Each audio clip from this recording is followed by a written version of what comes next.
This episode of the Majority Report is brought to you by the civic engagement podcast, Future Hindsight. Join host Mila Atmos this week as she is joined by Erin Haddon, a sociologist and author of Coerced, a look at forced labor in the U.S. Tune in to learn how labor under threat of punishment is still a problem in 21st century America, and how we can all work together to end it. Available wherever you get your podcasts or at futurehindsight.com. And now, this show.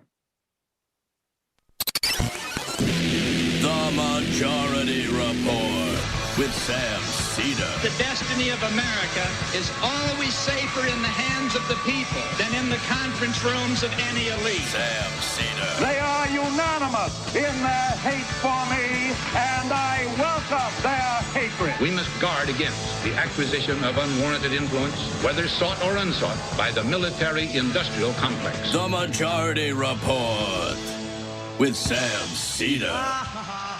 Ever get the feeling you've been cheated?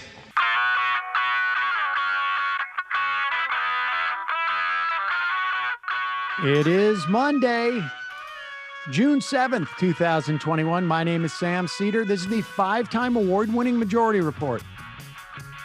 We are broadcasting live steps from the industrially ravaged Gowanus Canal in the heartland of America, downtown Brooklyn, USA. On the program today, Adam Weinstein, a research fellow at the Quincy Institute, on the question of, are we really leaving Afghanistan, and how will we leave it? Meanwhile, President Manchin vows to deep six the For the People Act and says no to filibuster reform. Or does he? Vaccination rates drop, imperil Biden's 70% goal. New poll indicates that masks, social distancing, worked. Joe Biden endorses the expiration of enhanced unemployment benefits in September of this year. The G7 agrees to set minimum global tax.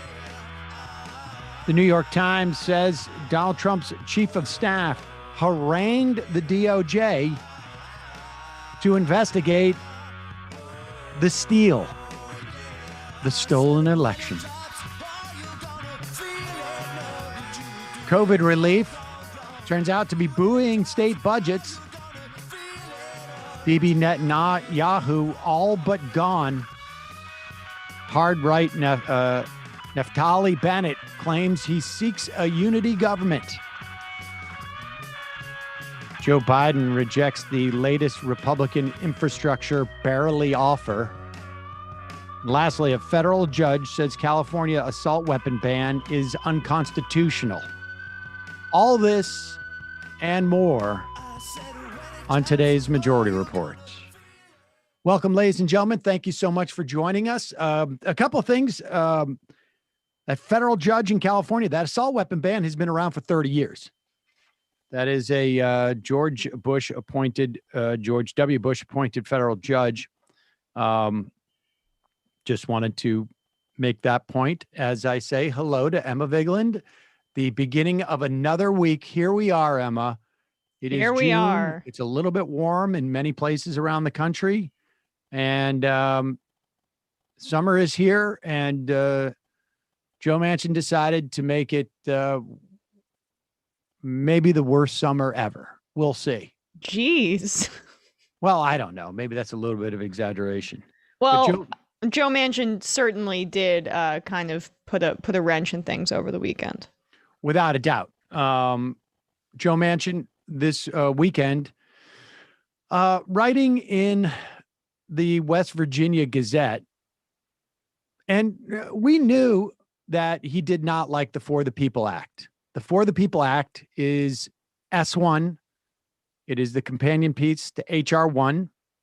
It is a comprehensive election integrity bill. Well, I don't know if I would use those words, maybe. It is a bill to allow Well, I mean, it is an election integrity bill. I just don't like to use those words because that's the way the right wing has been sort of foisting this idea of election fraud. But it would keep people from being disenfranchised by Republican measures in the states. It would also provide matching funds for candidates in certain circumstances. It would provide for independent redistricting commissions. It would also require a lot of disclosures when it comes to where your money comes from. All of these things apparently somewhat problematic to Joe Manchin. Sees that as somehow more partisan. He has said in the past, and he said recently, that he is in favor of the John Lewis voting measures, which would reinstitute some of the pre-clearance provisions and would do a lot of like the election protection stuff, if you will. However, and I want to get let's let him say this in his own words. Here he is on Face the Nation this weekend. Let me ask you about voting rights, which is another issue. You have an op-ed in the Charleston Gazette today. Again, it's an issue you want bipartisanship on. When you talk about deliberation and the Senate's slow moving being one of its great functions, Democrats would say, while you're waiting for bipartisanship, what's happening in the states is 300 or so bills promoted by Republicans to limit voting rights, changes in the ability to overturn elections if Democrats win. They say you can't wait while that's happening in the states for voting rights to pass by a bipartisan margin in the Senate. Well, John, we have two bills before us, okay? We have the Voting Rights Act, which has passed over 5 times in our history here since 1965 in the most bipartisan way. And now we name it appropriately the John Lewis Voting Rights Act. We can expand that to all 50 states. We can do so much more with that. And it's starting out to be bipartisan. I have Senator Lisa Murkowski from Alaska signed on in a bipartisan way.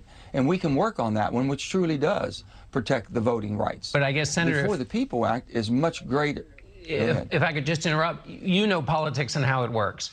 Why would Republicans, when they're making all these gains in the state houses and achieving their goals in the states, why would they vote for a bill someday in the Senate that's going to take away all the things they're achieving right now in those state houses? John, they achieved what they've achieved before they went thinking they had to make changes. Why in the world would they want to make changes that basically subvert? Because I can tell you, what goes around comes around. It could be more damaging to them, too.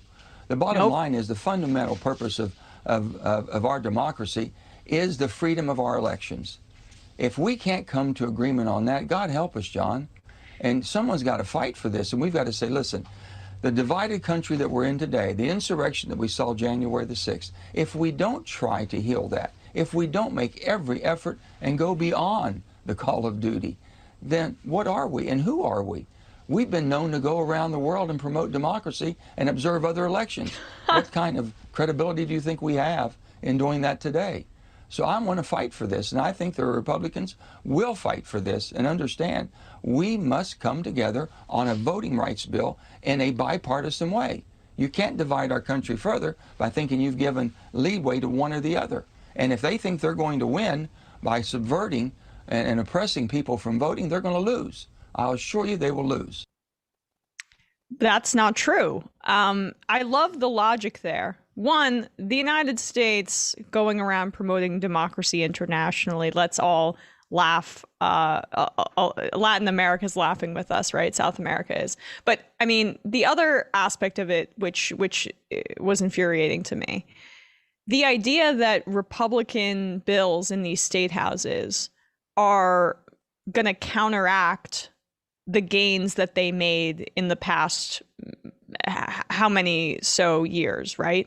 No, they're looking at their victories and they're building on them. They're trying to find a way to make voting even more undemocratic. So, because they learned their lesson, wow, when we actually limit Black people, poor people from voting in these states, we win. So let's make sure we compound that. And so it's completely faulty logic that he's using. I mean, he's not operating in good faith. He's working backwards. Logic? I don't even understand. I don't even like, I mean, you could look at the look on Dickerson's face when he's saying this. Like, what you're saying is completely incomprehensible. There is no. He's working backwards from his conclusion, which is bipartisanship. Well, he's saying that if they pass this, it's going to come around and be a problem for them. And Dickerson asked him, like, well, look, you have them passing it in the states. Why would they then pass a bill on a federal level that will undo the things they're doing in the states? And Manchin has no answer for this because he knows he's lying. Put up that tweet from David Sirota that has two headlines from West Virginia, the West Virginia Gazette. Really, I get maybe 4 or 5 months apart. I don't know. Put that up, Brendan. Here it is, West Virginia. This is March. West Virginia, not even 4 or 5 months apart. West Virginia Senate passes a bill to rein in voting options just, I don't know, 2 months ago, March 24th. And here's the next one. Joe Manchin, why I'm voting against the For the People Act. And the reason is because he doesn't believe in partisan changes to the voting rules. It is, look, this is absurd. And there's really two ways you can look at this. One is you can take Joe Manchin at his word, particularly when it comes to the filibuster, where he says that I will not vote to weaken or eliminate the filibuster. That's what he wrote as a quote in his op-ed in the West Virginia Gazette. Now, Joe Manchin has in the past said, I will not vote for things, and then voted for them. Joe Manchin also said we should have a $4 trillion infrastructure bill, and then it sort of walked away. He also said that we should have a talking filibuster and doesn't seem to remember that he said that. So one version of the way you interpret this is we got to take Joe Manchin at face value, and that's it. Bottom line, you need 10 Republicans to vote on the John Lewis Voting Rights Act bill, which I think is a pipe dream.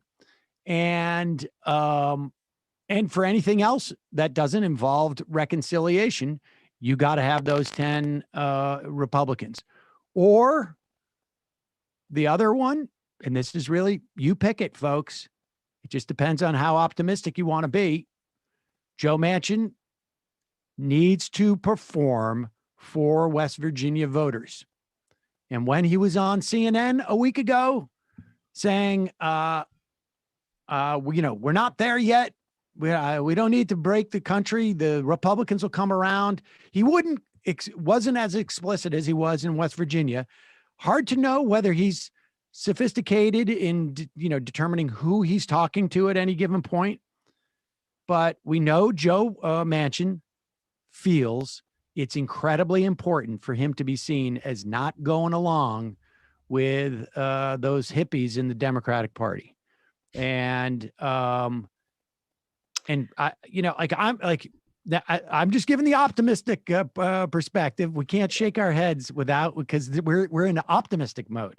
Are we? Because I'm certainly not. I'm trying to, and I can tell you're not. But when we're in optimistic mode, you got to be optimistic. Well, maybe Joe Biden can't police my emotions. Good Joe sir. Biden may have thought that he was helping Joe Manchin out when he says, my friend votes with the Republicans more than he does the Democrats. That Joe Manchin, might play that on a loop for his reelection campaign. So, I know. We just need AOC to speak out against him, and then he'll have all the ammo he needs. But he points out the Voting Rights Act being passed in a bipartisan fashion.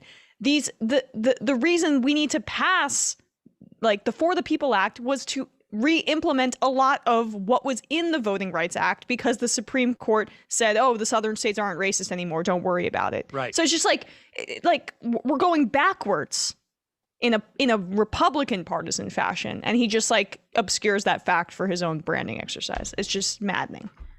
Yeah. I mean, it is maddening. And like I say, if folks need a thin reed of optimism to hold on for, maybe Joe Manchin needs to go through this whole little playlet before he will vote to do some change to the filibuster that doesn't weaken it. It just makes it better. And by better, it ends up weakening it, but he'll never refer to it as weakening it. I mean, all I can tell you is that the strategy of politicians doing and saying horrible things as a way of giving themselves oxygen, space to move is not unprecedented. Barack Obama, now, I'm not saying it works, but Barack Obama deported more people in this country, from this country, than any president prior to him. And he did so as a way of trying to buy credibility so that he could go and do some immigration comprehensive reform. It was a fool's errand. It was a horrible and inhumane strategy, and it failed. But I'm just saying that so that you understand that politicians sometimes think that way. Joe Manchin may be thinking like, I'm going to say this and I'm going to say it in West Virginia and I'm going to lock in that sort of cosplay narrative I have there because that's my brand. I don't do what the Democrats want. I'm an independent guy. I shot the cap and trade legislation with an AR-15. That's the type of guy I am. And maybe then he goes and does it, and he does it in a way that it's a little bit more obscured than your average person in West Virginia, your average person anywhere in the country cannot tell you that if it's a filibuster that requires 40 votes as opposed to requiring 60 votes to break it, but you need 40 votes to hold it. They can't necessarily tell you that there's anything different there, but those of us who follow this on a regular basis know that it's a difference. And so who knows? But if you want optimism, there it is. Enjoy it, because that's all I got for you. Emma? Yeah. I thought that was an easy transition into our... Well, we'll take a quick break, and when we come back, we'll be talking to Adam Weinstein. He is a research fellow at the Quincy Institute, and we will talk about Afghanistan, where we're at now, where we hope to be, and what the prospects for some semblance of peace in Afghanistan look like. We'll be right back after this. It's Monday, Sam. It's Monday. I know. I'm doing my best to make people, to provide some, at least the optimism option. That's actually kind of a good name for a show. Yeah, I was going to say the optimism option. Meanwhile, I'll tell you why I am in such a good mood, because I know that my Carlson Slim Space Dipolo is on the way. Ooh. Yep. And I also ordered, I can't remember the name of it, but I got another button down too. So there's going to be some new shirts in the rotation, folks, because I can't wear a long sleeve forever. Not through this type of heat. As you know, shopping can be daunting. You never know if things are going to fit. Returns are a pain. You don't know where to start. If you're like me, you have absolutely no idea where to look for clothes or what kind of clothes you like. Well, Stitch Fix does all the hard work for me. Stitch Fix offers clothing that is hand-selected by expert stylists for your unique size, style, and budget. Every piece is chosen for your fit and your life, so you can look and feel your best. You try on pieces at home before you buy. You keep what you love. You return what you don't. Stitch Fix has free shipping and easy returns or exchanges. Prepaid return envelope is included. You don't have to go online and print out a label. None of that. There's no subscription required, and you pay just a $20 styling fee for each box, which gets credited towards pieces that you keep. There are no hidden fees ever. Stitch Fix has styles and clothing that'll fit any occasion. They have for women, they have for men, they have for kids. They ship all over the U.S. It's available in the UK as well. You can also just go on and they've got you start to do I like this, I don't like this, and they create basically your profile, the type of clothes you like. Those are the ones they show you. You just go in, you could shop for a piece or two. That's what I did this time with my short sleeve shirts. Yeah, that's what I did. Yeah. And I'm probably going in there getting some shorts soon too. So there we go. No more. Well, I'm not going to write off those, those type of shorts. The things that allow me to carry a bunch of stuff, but a couple of shorts that I'm going to wear, and look like I'm have some measure of style. You can get started today at stitchfix.com/majority. You get 25% off when you keep everything in your fix. That's stitchfix.com/majority for 25% off when you keep everything in your fix. Stitchfix.com/majority. And folks, days like today, I was out there on the field. Saul had 2 baseball games this week. I'll give an update later, maybe as to how they went. But I can tell you, we were out there. It was incredibly hot. Had him drinking water, but also had him drinking liquid IV. I don't want him to go and get that, those, what do you call it, drinks, the hydrating drinks with all the chemicals and the garbage in it and whatnot. And the beauty of the liquid IV I gave him, the tangerine flavored, which is the hydration multiplier plus immune support. Maintains and strengthens your immune system, and it keeps you hydrated. The hydration multiplier plus immune support is a cutting-edge blend of vitamin Z, zinc, and Wellmune in convenient single-serving packets to help you strengthen your immune system. Zinc supports immune cell health and function, and Wellmune is a naturally sourced beta-glucan that's proven to help strengthen your immune system. Each packet bursting with fresh, natural tangerine flavor. It tastes so good. Even my kid loves it. Liquid IV can provide 2 to 3 times more hydration than water alone. This blend is powered by cellular transport technology. It's designed to enhance rapid absorption of water and other nutrients. The company has donated over 4 million servings in response to COVID-19. Products are being donated to hospitals, first responders, food banks, and more. Folks, every day, I got my green matcha right here. And at the risk of a little bit of embarrassment, pina colada. It's a pina colada. You think it's embarrassing, but no one. I don't. I guess maybe people don't care. But I just in the past I've been made fun of about the pina colada stuff. So, but it's delicious. It's really like coconut, but with a little bit more fruity. But it's I drink it every day in the morning. I'm done with my coffee. I replace it with some of the matcha. I just have some extra water with it, so I'm more hydrated. But I also get the energy on the matcha one. And then, the other day I had a little bit too much drink night before. You probably didn't even notice it when I was doing the show because of my liquid IV. You can get your liquid IV hydration multiplier plus immune support at bulk at Costco or order online. Get 25% off when you go to liquidiv.com.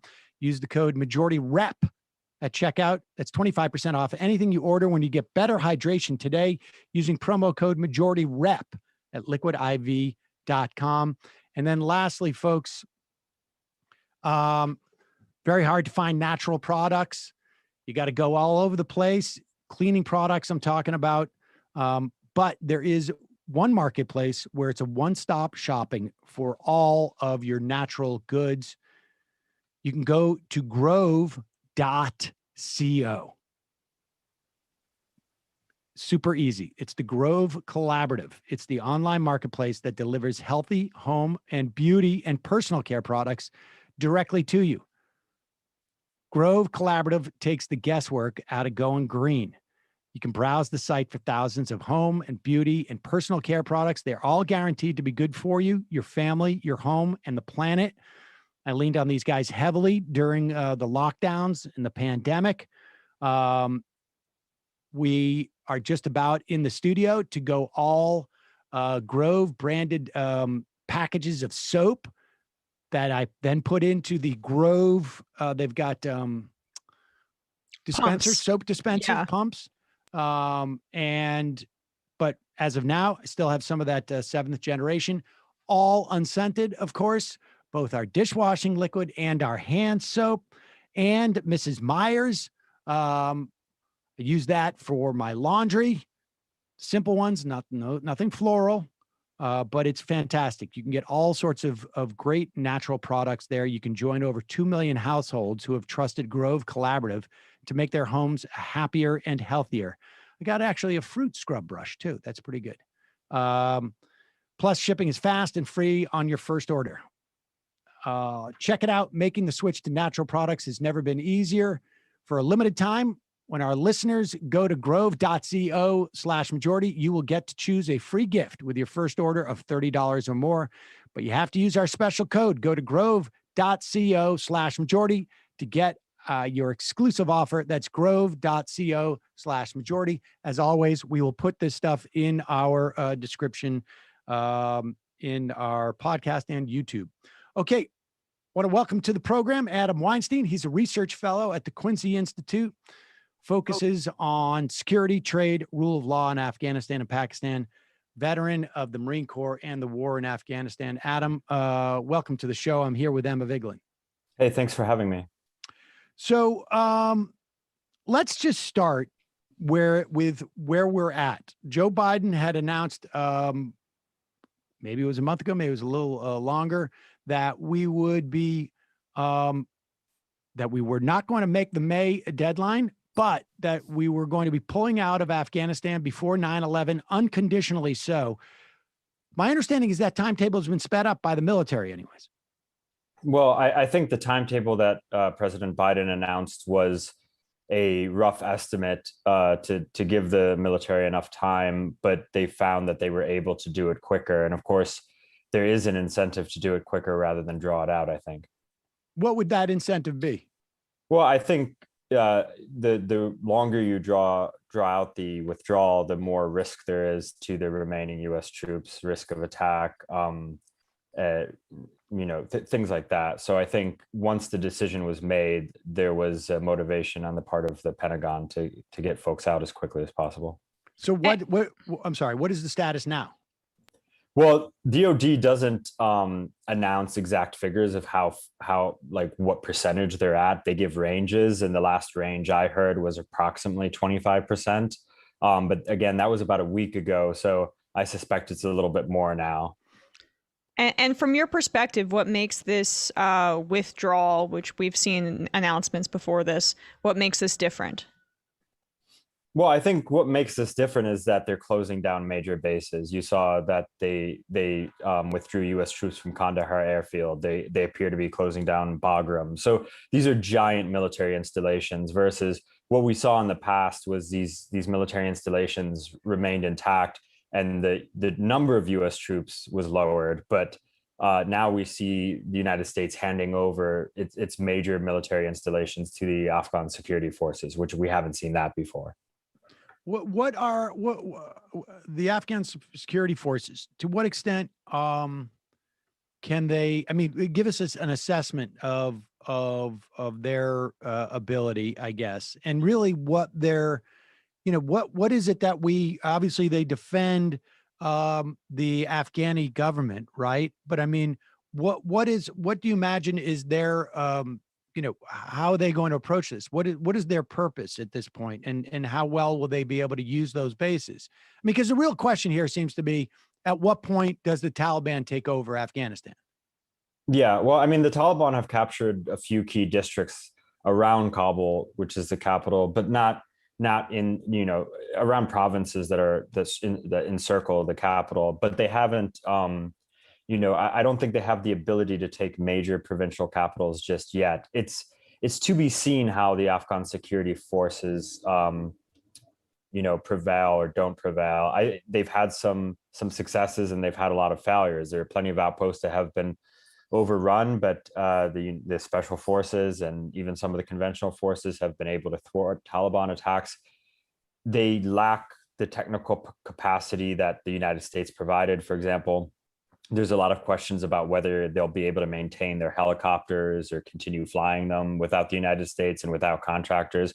But on the other hand, I think the real question is going to be, is there a resolve to fight? And does the leadership of the Afghan security forces, fragment or not? Because you could also make the argument that with the withdrawal of U.S. troops, there will be greater resolve to fight because they can't rely on the United States anymore. So I think, I guess the conventional wisdom would say that the Taliban are slowly going to gain territory, and ultimately a future government of Afghanistan will be Taliban dominated. But I don't think that's what's going to happen in the short term, as in a year out from now. And I don't think that's set in stone. I just think that's the safe bet, but it's not for certain.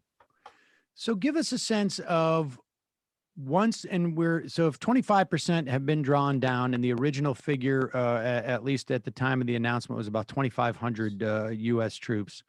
We're at, I don't know, and then another week, maybe we're at 1,500 troops, 1,700 troops, somewhere around there that are still in.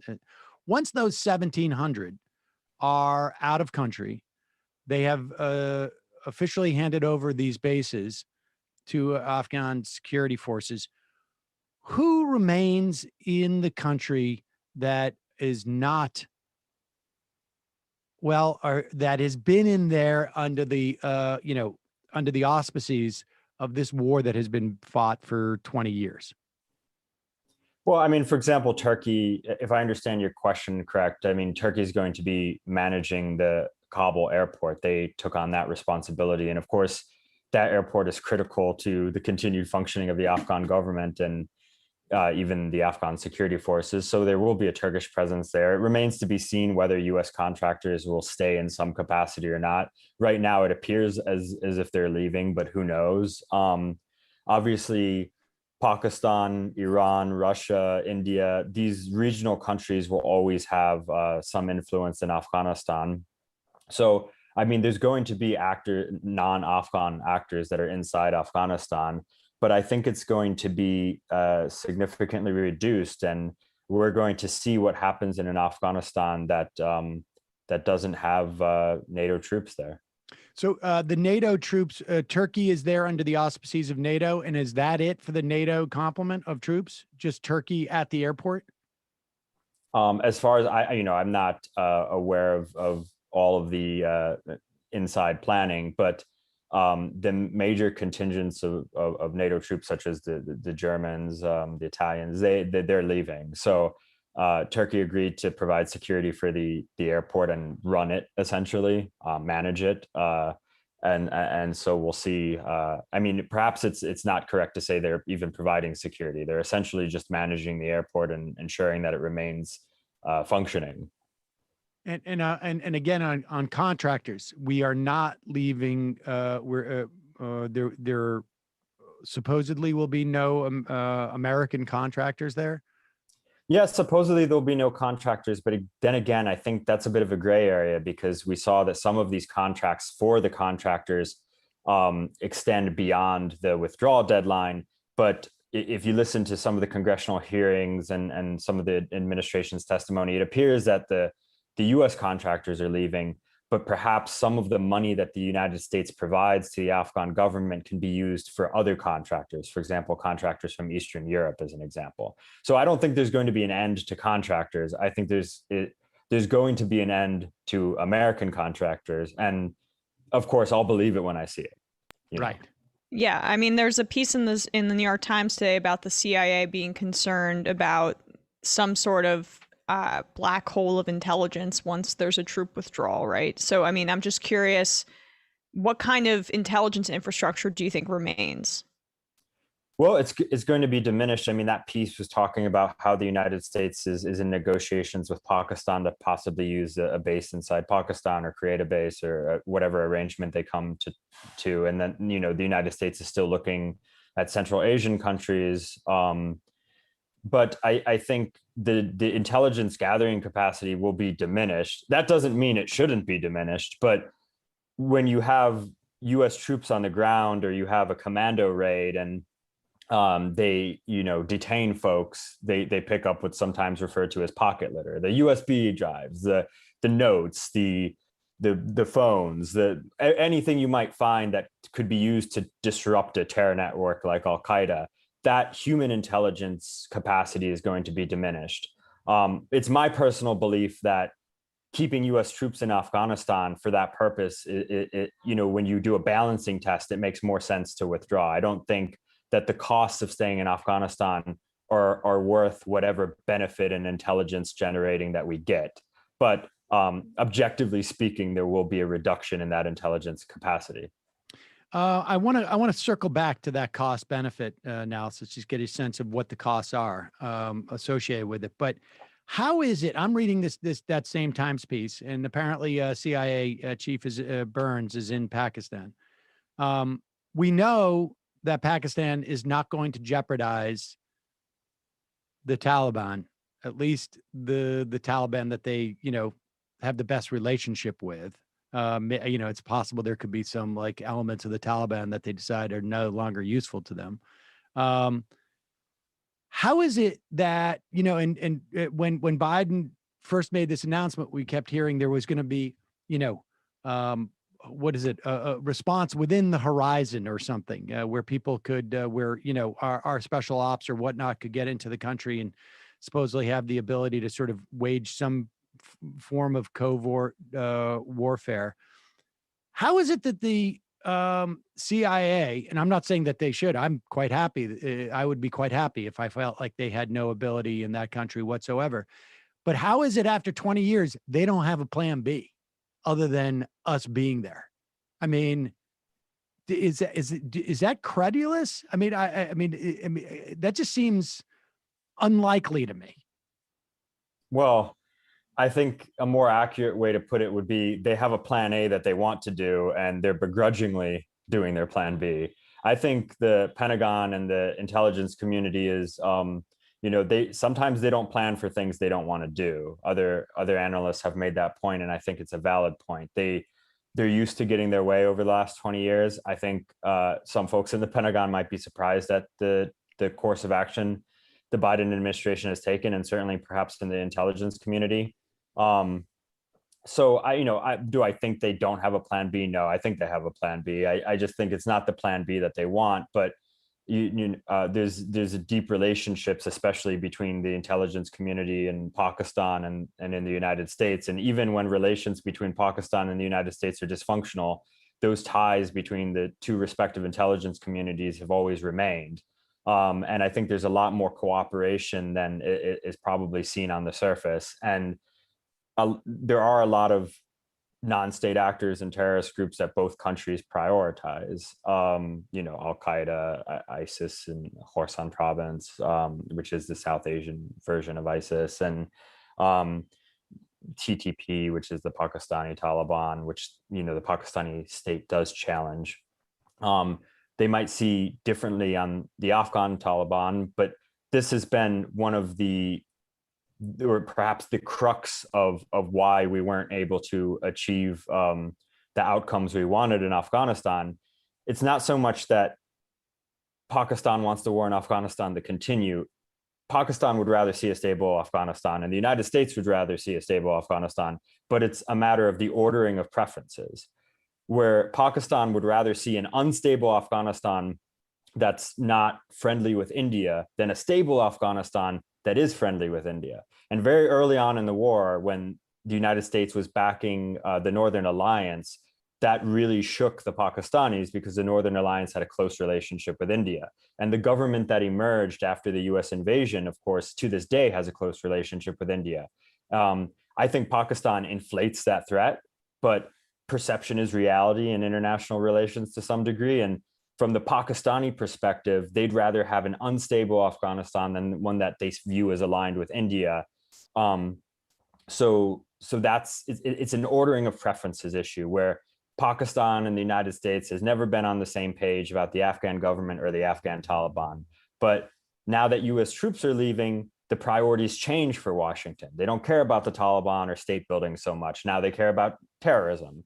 And when it comes to counterterrorism, Pakistan and the United States perhaps have more interests in common than some would like to admit. And so I think the backup plan for the intelligence community in the US will be to use some of these regional relationships to continue a CT war. Of course, they might have a more ridiculous backup plan, which I also saw reported, which was to basically back local militia leaders in Afghanistan to continue to have access to the country.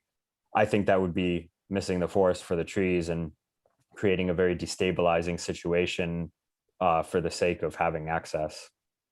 What other players? I mean, what other players have strong interest there, and how do they play out in that order of preference? I mean, so if I hear you correctly, you're saying that from the United States perspective, combined with Pakistan's perspective, the thing they can agree on is, look, if you need to have a incredibly repressive regime there to feel safe, because you can be sure that they're not going to be have a relationship with India, what we need from you is just some type of mechanism or guarantee that we're not going to have international terrorists from there.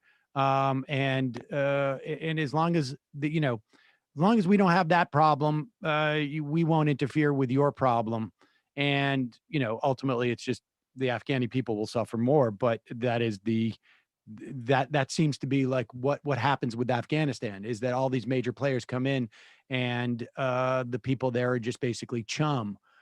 Is there another major player who is also involved in this calculation, or is it, are those the United States and Pakistan, the two, does everything drop off from there in terms of like influence? Yeah, I mean, I think you paraphrased it quite well, and really bluntly, and I mean, that is the situation. I think the United States and Pakistan are the two most relevant outside players when it comes to the future of Afghanistan and the current situation. Russia matters, India matters, Iran matters, and many, again, some of this dysfunction perhaps will be reduced when U.S. troops leave. For example, Iran would rather see a stable Afghanistan that doesn't have a government with the Taliban in control. But so long as U.S. troops were going to be in Afghanistan, the Iranians were perfectly happy to give a little bit of support to the Taliban to sort of keep the Americans on their toes. So some of this dysfunction that played out was precisely because U.S. troops were in the country. Doesn't mean that when the U.S. troops withdraw that things will necessarily change for the better for Afghanistan, certainly not in the near term. I think you're right that Afghans are going to be the ones that suffer as these different countries play out proxy conflicts with one another in Afghanistan. But I think there is an opportunity here where all of these countries, China, Iran, Russia, the United States, Pakistan, have terrorism concerns. All of them none of them want a raging civil war next door if they can avoid it, that has spillover potential. And perhaps if the United States is willing to engage in aggressive diplomacy, it can avoid some of the worst consequences of the situation on the ground. I don't see a situation playing out where the Taliban don't end up being a very powerful force within the Afghan government. I think in a best case scenario, you get a political settlement where the Taliban have substantial power, and in another scenario, the Taliban take power through fighting and over time gaining significant territory. And there might be pockets of resistance that remain outside Taliban control, but they end up getting the majority of the country. And in an absolute worst case scenario, you just have a civil war that rages for another decade, and everything that comes with that. Well, I read, I guess it was today, maybe, or sometime in the past couple of days, that the U.S. has earmarked over $200 million to the Afghan government, which on a day that Jeff Bezos announces he's going to, go to the moon in his own private rocket worth billions of dollars, just seems almost laughable. Like, it's almost hard to imagine that somebody said, let's write up a press release about this for $200 million after everything that we've done to that country. But I also read a roundtable that you had in January. I don't know if you actually convened it in person or how you did it Zoom, but it reads as if it's a roundtable with Afghanis who were talking about the various possibilities for peace. And the one thing that really struck me, and I can't recall who it was that said it, that there is a feeling that if there was no outside influence, that the Afghanis as a people would figure out some type of power sharing, whether it was regional, tribal, or whatnot, that would create an equilibrium, which might, prevent any sort of major conflict. What are the prospects for that? I mean, is there not something that we could do to provide Pakistan with some sense of security so that they don't have to provide so much support for the Taliban, so that there would be some, feeling that the Taliban needs to make, some type of like relatively quiet peace? Or is there just too many interests there and too much, I guess, money to be made in conflict? Well, the analyst in me says that it's not going to happen because there's too many interests. But perhaps the part of me that thinks the United States should still be proactive in diplomacy says that, well, at least we can try, and not try militarily, but try through diplomacy and other types of leverage. I mean, I think another thing in that roundtable that folks said was that there needed to be a more decentralized government. I think it's true that without outside influence, Afghans would probably find some kind of equilibrium with one another and it would be less violent. But that's not the reality for Afghanistan. In many ways, it's functioning as a rentier state. Its armed forces are completely reliant on U.S. funding. Its economy is completely reliant on aid. It's a country that it's an inconvenient truth, but will always to some degree be living in the shadow of Pakistan, at least for the foreseeable future, because Pakistan is such a larger country and has a more powerful military, et cetera, et cetera. And I don't know that the United States can truly alter Pakistan's calculation when it comes to Afghan Taliban. Some folks have said, well, label them a state sponsor of terrorism or use all these sanctions. Sanctions haven't really worked in the past to influence their behavior.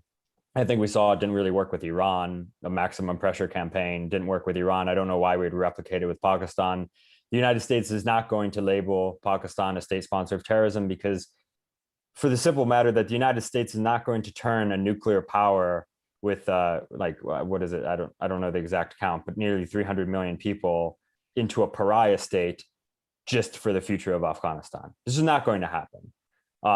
It's not about what's fair or what's right. It's about realpolitik, and that's not going to happen. With some of the tools the U.S. has, such as perhaps assuring Pakistan that it's not going to invite India, the United States won't invite India to have a huge role in post-withdrawal Afghanistan, or that, hey, Pakistan, if you want us to, perhaps make sure you don't get on the FATF blacklist, which is a blacklist for countries that have illicit financing.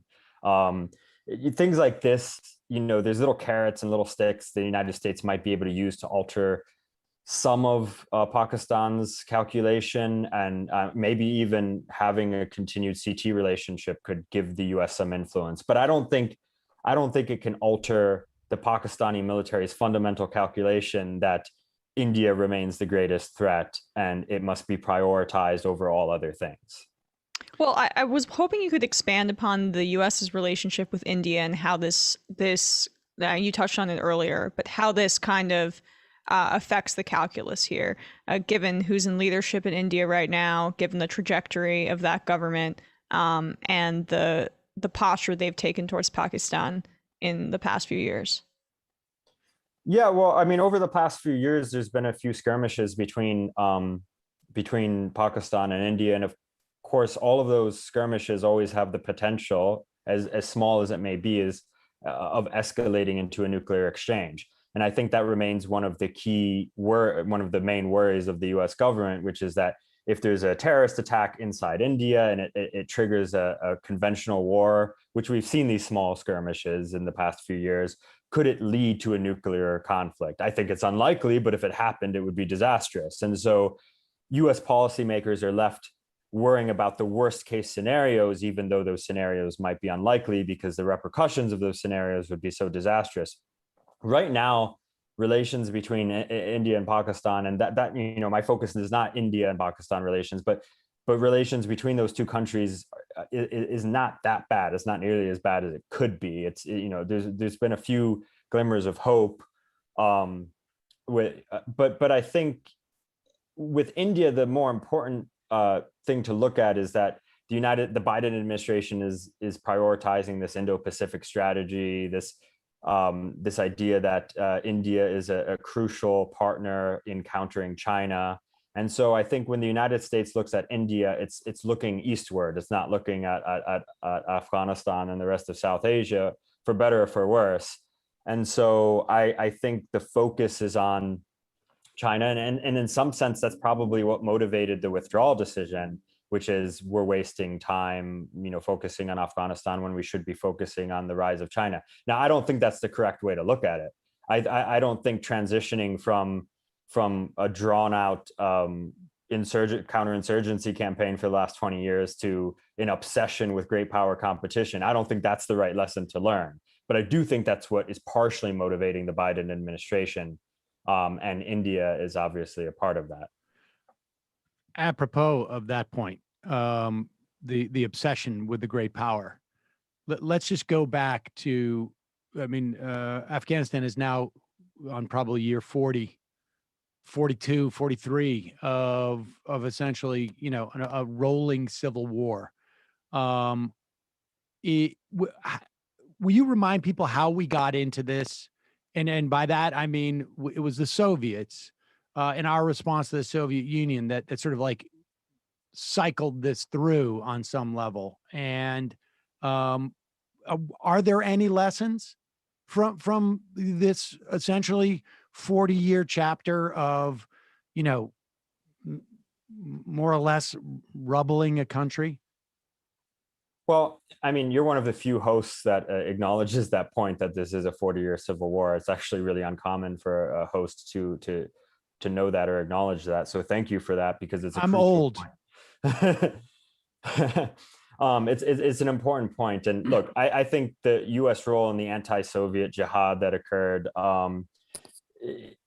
definitely destabilized Afghanistan to a degree. But I think it's important not to whitewash what the communist era, the domestic communist politics that happened in Afghanistan, because those governments were very brutal as well. Some of it's U.S. influence, some of it's dysfunction within Afghanistan, some of it's Pakistan. It's really complex. I think the lesson to learn is that the United States, number one, cannot dictate outcomes on the ground. And it certainly can't do it by using proxies or by putting U.S. boots on the ground.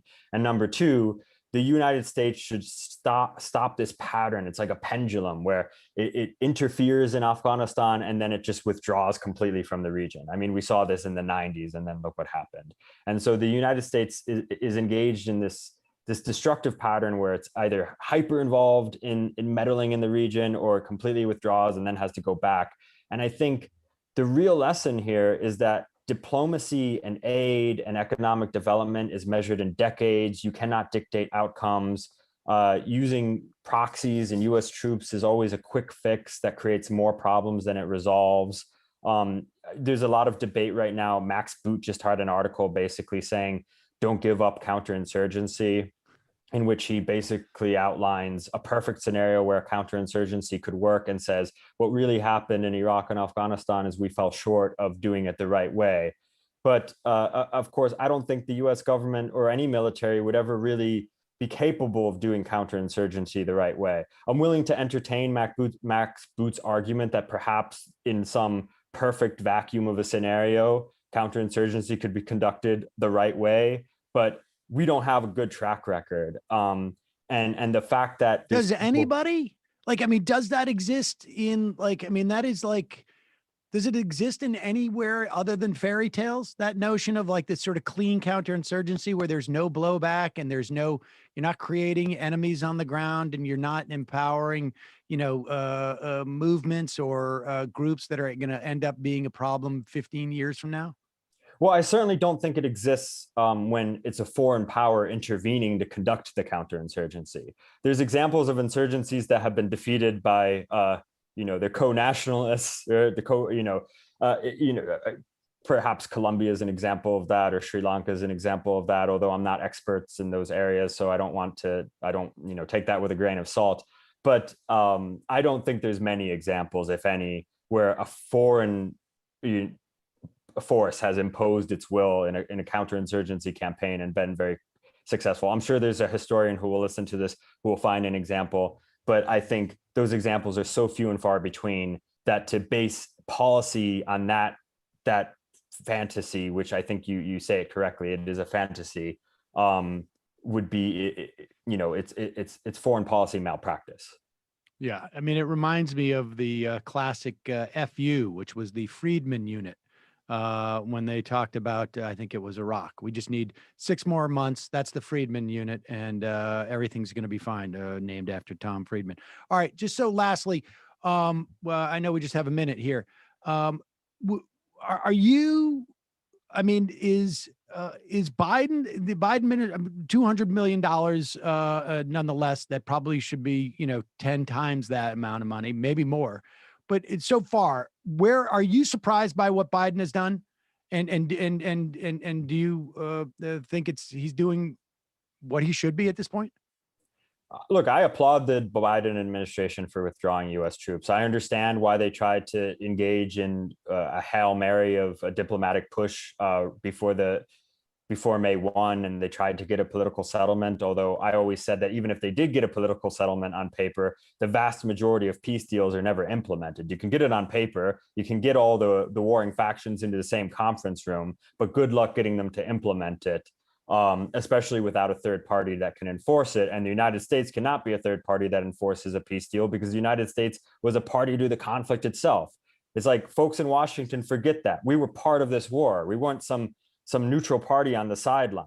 So I applaud the Biden administration's decision to bring U.S. troops home. I think it's critical that aid continue because the Afghan government will just come to a grinding halt if they don't get aid. Now, it's going to be a challenge because I don't think we should be supporting the kind of corruption and cronyism that we have for the last 20 years.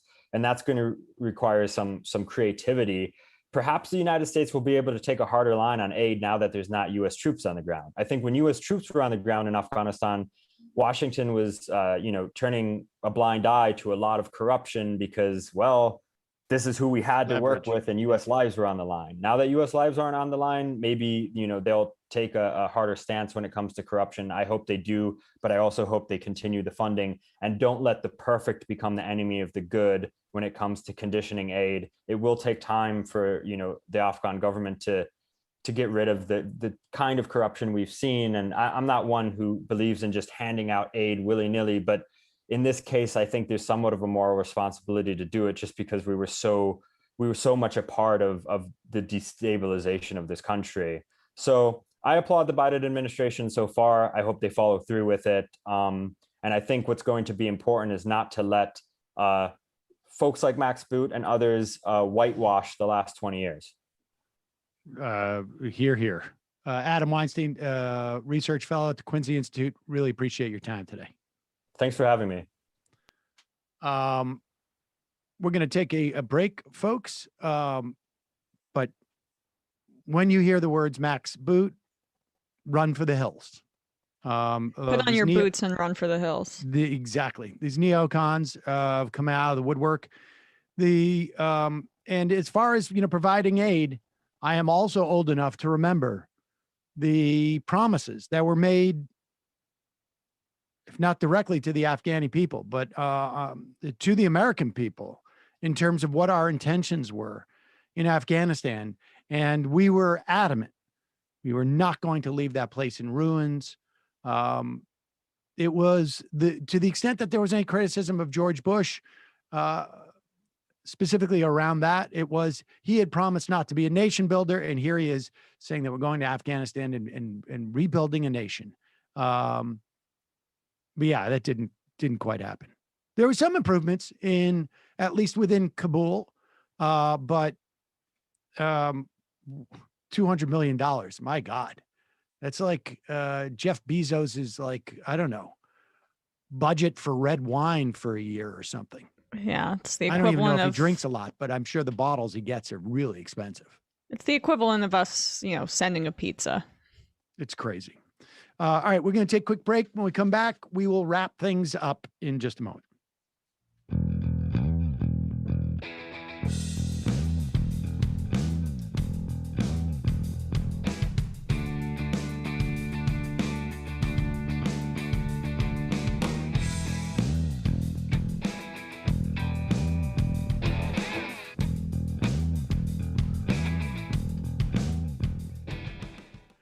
So we were talking about Joe Manchin up front.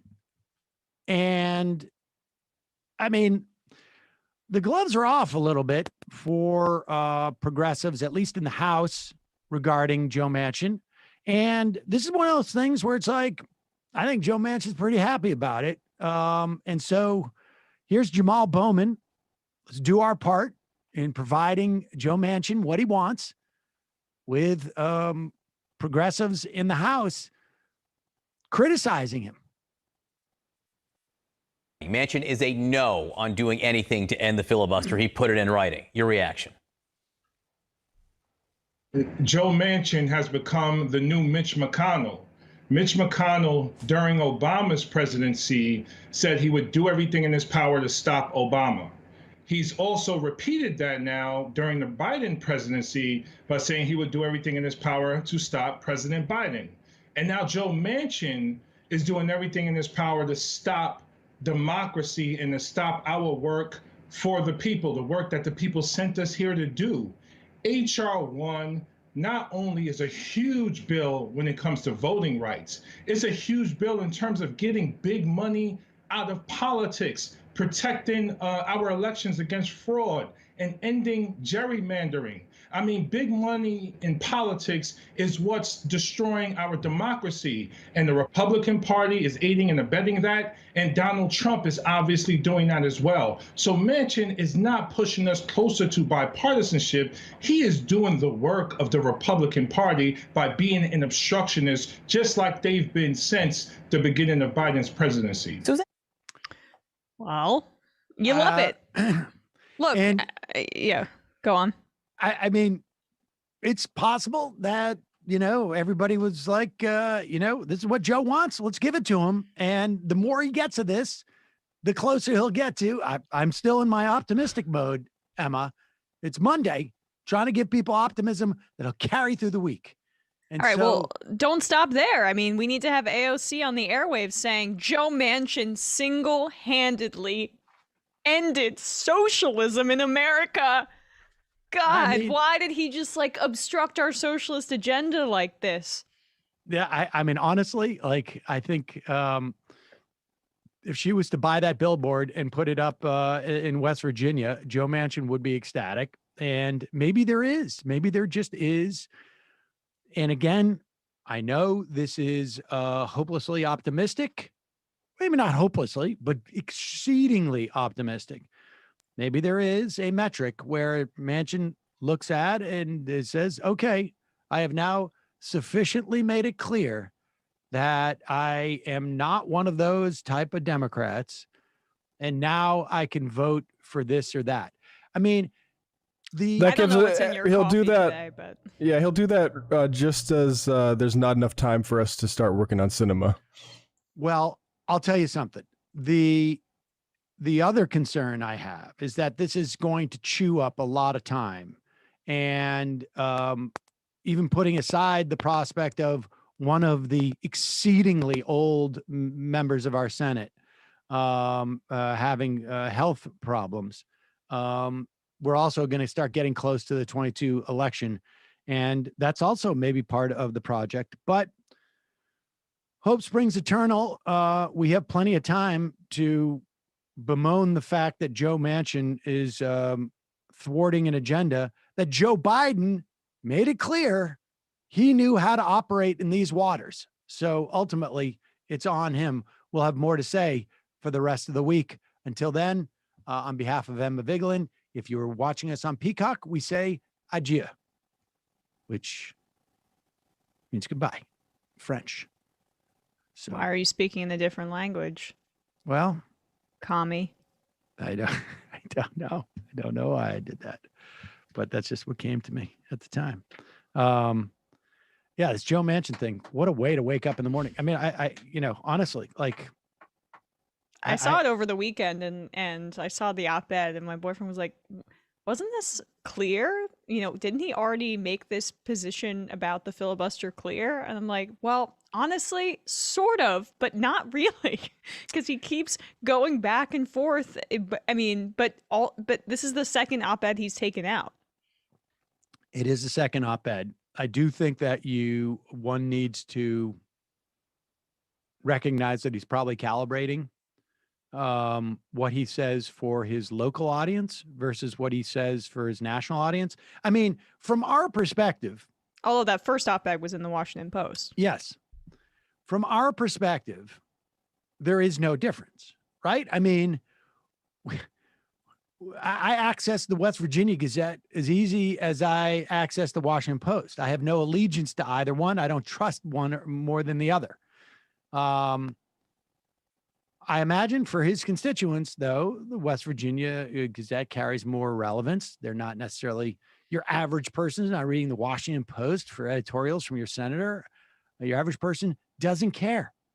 And he's trying to make a brand in there for himself and wants, the certain fealty to it.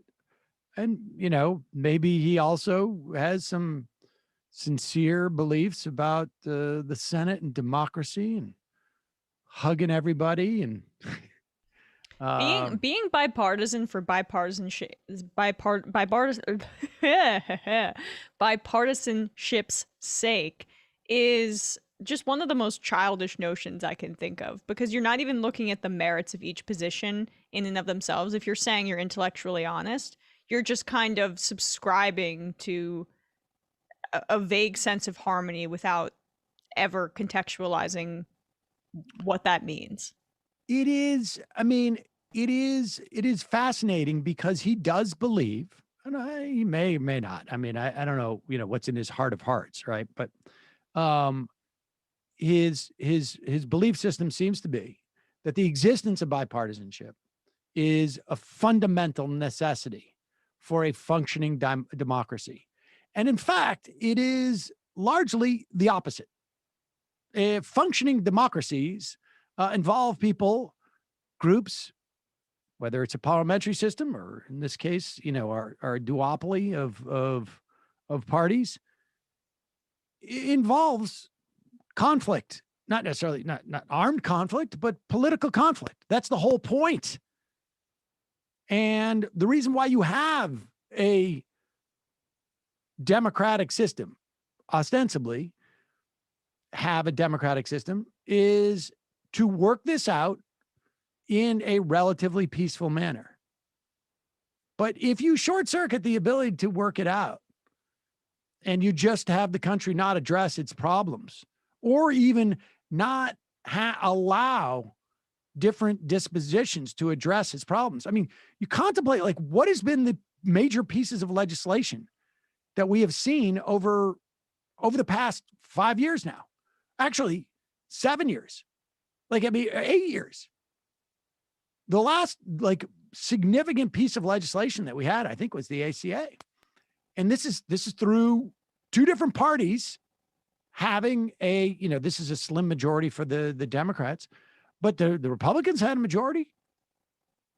And well, I mean, you're not counting the 2017 tax cuts as significant. The tax cuts, I mean, yes, okay, but that's really just a rate change, right? I mean, there's no fundamental. Well, they're not going to build anything, so please. Well, I mean, it's not inconceivable that a Republican Party could have an agenda. It just so happens that they have no agenda outside of cutting taxes. That's the nature of their. But Republican parties in the past have had an agenda, and there's been no expression of that whatsoever. Our government is not doing anything, at least, or making any changes. Like somehow everything's fine, and so it's incredibly frustrating. And I don't know. Maybe we'll do the what was the optimist option? Maybe we'll do that once a week. The optimism option, yeah. Yeah. It's a little corny, but a little corny. Probably would do gangbusters. We'll do that on that. We'll do it on PodSave. We'll do it on whatever their network is. Right. The optimist option. We should pitch. We should pitch the optimism option to Crooked Media. Folks, going to head into the fun half. Just a reminder: this show cannot exist without your support. We get ads time to time. Some days better than others, but the ads don't come anywhere near supporting us like members do. It is your support that keeps this show going. You can become a member at jointhemajorityreport.com. When you do, you get the fun half free of commercials. Excuse me, the free half free of commercials. The fun half also free of commercials. Of course, if you're a member, you can always check out our deals. Most of these places that advertise through us give us some type of break, and you can find those at in our YouTube or in our podcast descriptions. So check it out. Don't forget, justcoffee.coop, fair trade coffee, tea, or chocolate. Use the coupon code majority, get 10% off. And also check out the AM Quickie. 7 minutes every morning of headline news. And don't forget Nomi's channel, youtube.com/The Nomi Key Show. And today they have The Committee on with Arun Chaudhary. You can check that out, 3 p.m. What else we got? Oh, and don't forget the Discord, majoritydiscord.com. Matt, what's happening in the Leckian media universe? Yeah, tonight for patrons of Left Reckoning, patreon.com/Left Reckoning, David Griscom and I are reacting to and watching a debate between Winnipeg, Canada, Manitoba-based, or originally from socialist Leo Panich, debating two capitalists at the same time. So that's for patrons tonight, probably about 7:30 Eastern or so. Patreon.com/Left Reckoning to get access to that. 2-on-1. Yeah, it's kind of irritating, I guess, but Panich is good.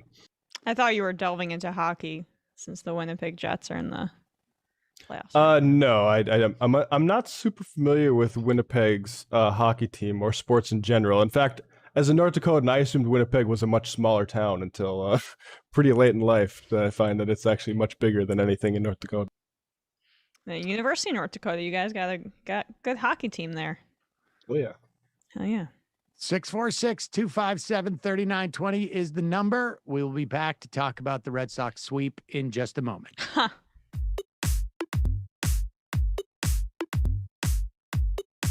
Left is best.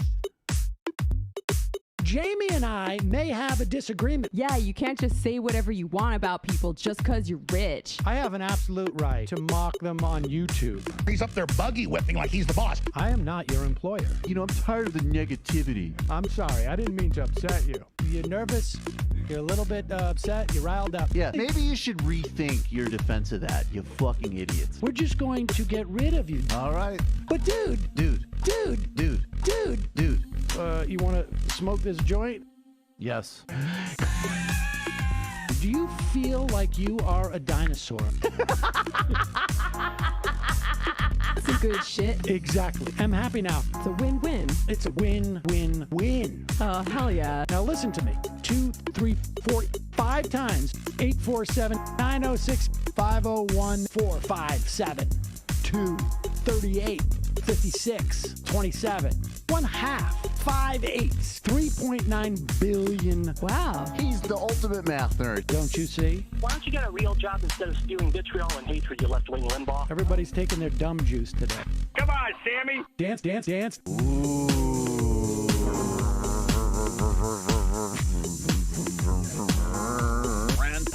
I had my first post-coital scene with a woman. I'm hoping to add more moves to my repertoire. All I have is the dip and the swirl. Fine, we can double dip. Yes, this is a perfect moment. No. Wait, what? You make under $1 million a year. You're scum. You're not paying. Excuse me? Fuck you, you fucking liberal elite. I think you belong in jail. Thank you for saying that, Sam. You're a horrible, despicable person. All right, gonna take a quick break. I want to take a moment to talk to some of the libertarians out there. Take whatever vehicle you want to drive to the library. What you're talking about is jibber jabber. Classic. I'm feeling more chill already. Good. Donald Trump can kiss all of our asses. Hey Sam, hey Andy, you guys ready to do some evil? Hitler was such an idiot. That guy might be a Nazi. Agree. No. Death to America. You. Yes. Wow. Wow, that's weird. No way! Unbelievable. This guy's got a really good hook. Throw our hands up. Ooh. Gotta get off. No worries. Let's. I want to just flesh this out a little bit. I mean, look, it's a free speech issue. If you don't like me, Hey, shut up. Thank you for calling into the Majority Report. Sam will be with you shortly.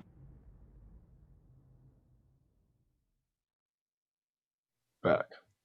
We are back, ladies and gentlemen. And first up, we have an IM from George Can't Pee.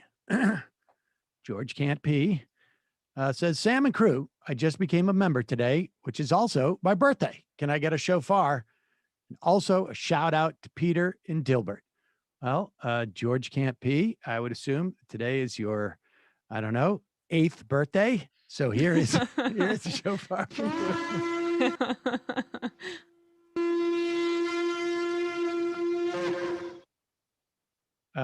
Colorado guy says, get out your Majority Report bingo cards, everyone. If you had performative bipartisanship in the Senate is more important to Joe Manchin than the most basic right to a democracy, you may be a winner. Much love, MR crew, and happy Pride, everyone.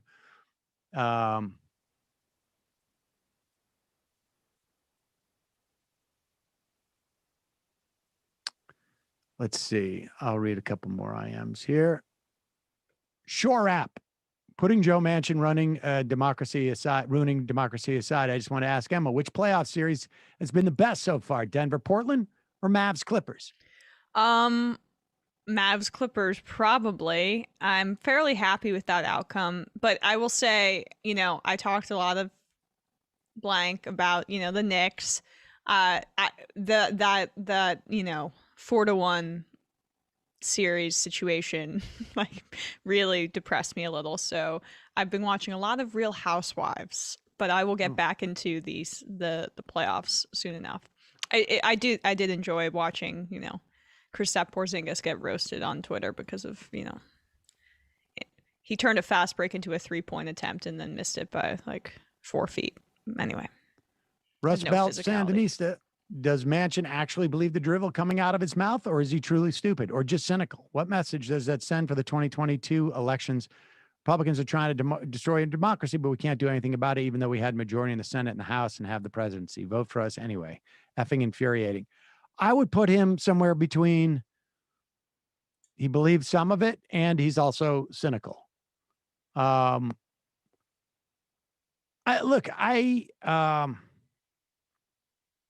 don't know how that affects the 22 election, like what he's doing per se, but the absence of delivering some change could be rather discouraging, I would imagine, to some people. I mean, we'll see. A little early to make that assessment. Podcast coming soon. The way to deal with Manchin is to take his power away by electing more progressive Democrats next year. If it's 55-45, then his vote loses power. Indeed. The problem is we're starting to run out against the outer bounds of where Democrats can win. Like, we should have a non-Republican in Susan Collins' seat, but we don't. There could be opportunities in Ohio, but, Tim Ryan, I think, will be a little bit better than Joe Manchin. If something like that happens, maybe there's an opportunity in Florida. Val Demings, again, we're not necessarily electing Joe Manchin's and Kristen Sinema's, in these states, but we're getting Joe Manchin and Kristen Sinema light because they're in reddish states. What we really need to do is get Washington, D.C. a state, but Joe Manchin is going to stop that as well. David, no AMQ today in the MR app feed, just me? I think it's there. Sunset Lake, THC. Hey, Sam, any chance you could have a guest on to talk about the recent discovery of 215 dead bodies of Indigenous children in unmarked graves in a Canadian former residential school? It's caused a huge movement for justice here in Canada, and giving the American audience some exposure to this would be helpful. At the very least, that's something I think we could do on the On the I just wrote a note down to just to do something about that. Yeah. Okay, good. Judy Giuliani would love to see Sam wearing hard collar like the Chippendales. Is Matt keeping the mullet? Mullet's going to stay for as long as I can hold out. It's going to be just long hair after a while. How's your girlfriend responding to that? She's mixed, but she doesn't mind the man bun, so. Okay. And every once in a while she likes it, even though she wants me to get a haircut. Majority Report, a wardrobe coordinator. I'm beginning to seriously consider the possibility that Joe Manchin's head is full of candy. How's that for optimism? The Tim Caucus, cargo shorts are the way to go. Beat the Reaper. W pushed the R's to approve the last renewal of the Voting Rights Act to give his campaign false credit against claims of racism. That's why it was approved so lopsidedly last time. Nerd Cheetah. Is the same network of consequences that loomed silently over the heads of any squad member who might have dared to withhold a Pelosi for Speaker vote available to be used against Manchin? The problem is that Manchin doesn't care. Like, Manchin just doesn't, like, there's no leverage point over a Joe Manchin, because at the end of the day, you could say to Joe Manchin, you're going to lose your committee ship. And Joe Manchin could go like, I think I might be able to find another place that can give me the committee chair, because I can head over to the Republicans and they can have committee chairs on every other committee except for the one I go on. They're just a much different dynamic. I don't know what other leverage one would have. Joe Biden has a 25% approval rating in West Virginia.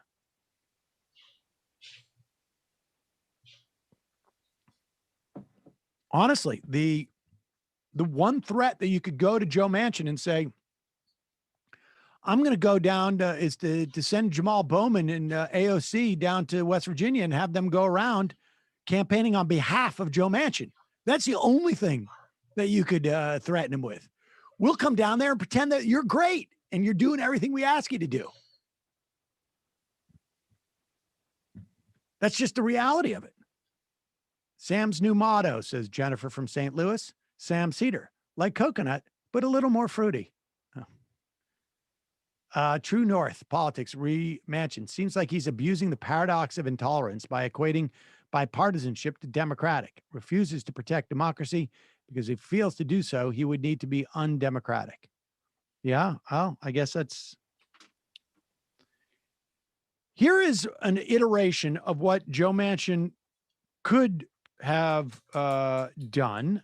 But again, let's keep in mind, Joe Manchin is uniquely situated when it comes to Democrats. He is in a dramatically Donald Trump state. It's not a teetering on anything.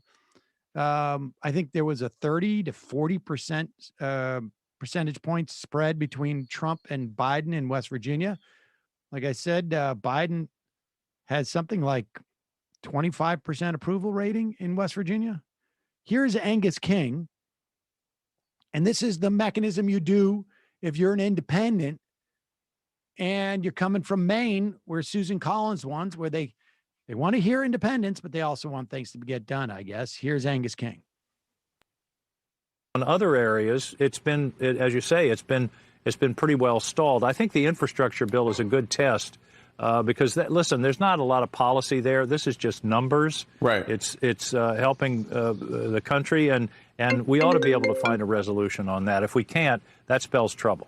So we're out of time, but just to get a yes or no, it sounds like you are not in a place where you are ready to get rid of the filibuster yet. Not in general. I'm very reluctant about it, but if it comes down to voting rights and the rights of Americans to go to the polls and select their leaders versus the filibuster, I'll choose democracy. All right, Senator Angus King. Well, I mean, that last part sounded more hopeful than his initial posture on it. It's Angus King, not some barn-burning progressive. He only recently began caucusing with the Democrats. Is that accurate? No, he's always been caucusing with the Democrats. Oh, I and apologize. he's a reliable Democratic vote, but that's the posture there, right? Like Yeah. I'm hesitant to do it, but I'll ultimately do it if, and here's the assessment I make. And, Manchin is, we just had this interview with Adam Weinstein from the Quincy Institute. And when you talk about foreign policy and international relations, it's much easier to just sort of like, or it gives it, things are a little bit more clear. You look at entire countries as like individual players, and you can make, educated guesses as to their interests, what they consider their interests, and then assess from there and realize like, well, say things like this isn't going to happen or that's not going to happen. When you look at domestic politics, particularly when you're talking about just in the Senate, right, as opposed to like movements that are taking place around the country or something to that effect, we just don't know what's in Joe Manchin's head. The only thing we can assess is like, he doesn't have that much of an urgency to do anything, but he also probably realizes he has to do something. And then the question becomes what, maybe he doesn't think he needs to do anything. I mean, I don't know.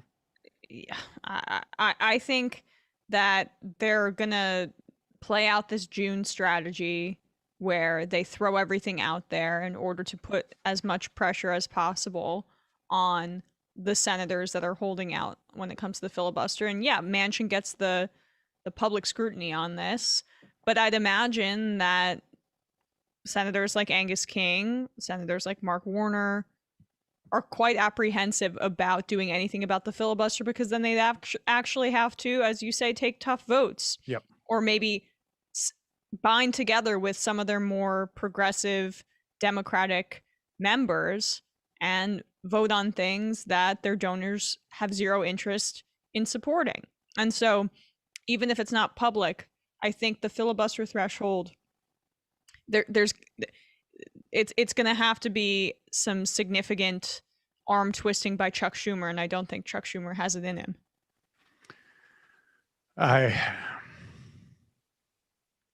They'd be fine with fundraising off of some of these issues that they say they need to get passed.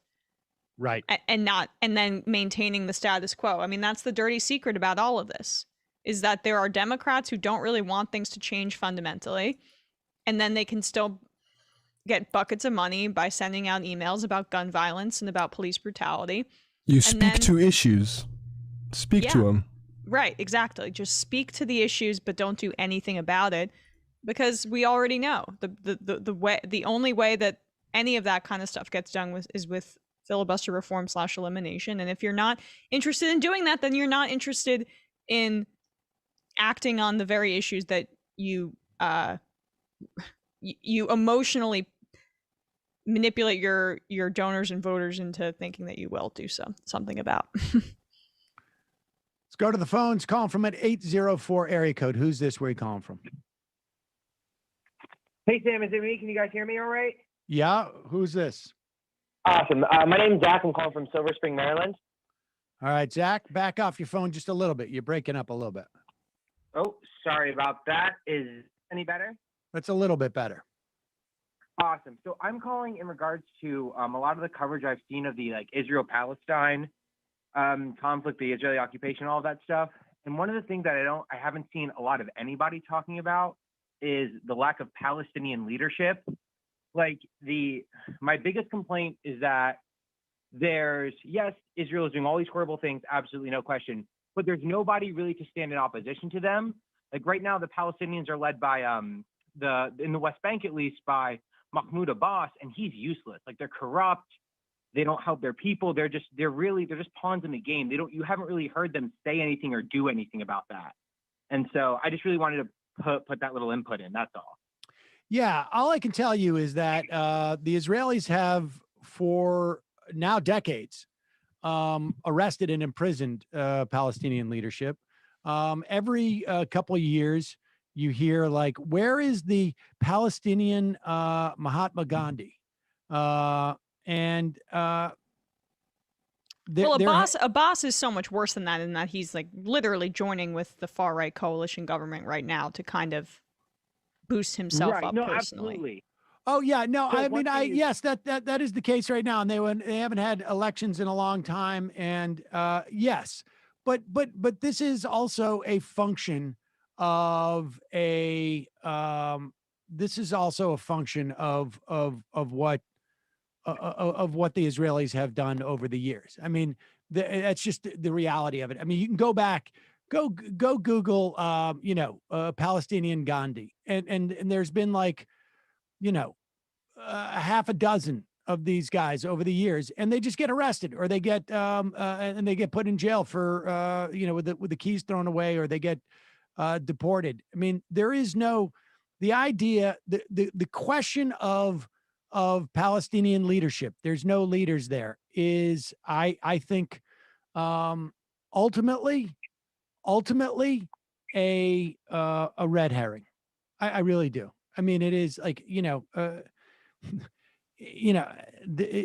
the Palestinians had the ability to imprison the Israelis and disempower them and cordon off half of the country and get unemployment at like 50%, I can assure you there'd be a problem with Israeli leadership too. So I think there is on some level it's tough to have leadership in this type of situation for the Palestinians, but understand this is not an organic thing. This is. Oh no, absolutely. My old man was actually a member of the Democratic Front for the Liberation of Palestine, one of the Marxist organizations.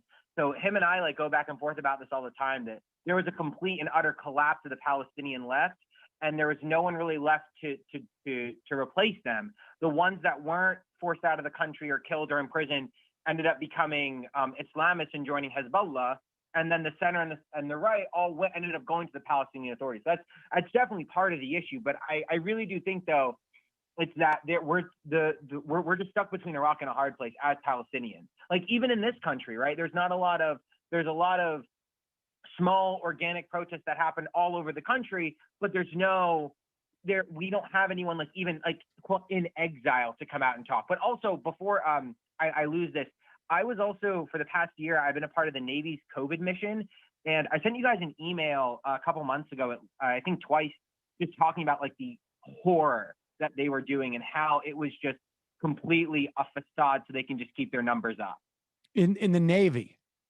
Correct. Yeah, I'm a medic in the Navy now, and I'm just getting off the COVID mission that we were running. I outlined it in the email. I'm definitely willing to talk more via email or in person again later about it. But that was just a sidebar I wanted to send another one and it'll get to the top of the email list. We just get so much emails. It's I'm surprised that half of them, or I don't know, maybe half of them I miss half of them. So, but send another email and it'll put it at the top. Absolutely. All right, appreciate the call. Too easy. Thank you so much. Bye-bye. Bye. Misfit Black Girl. I'm a trans woman.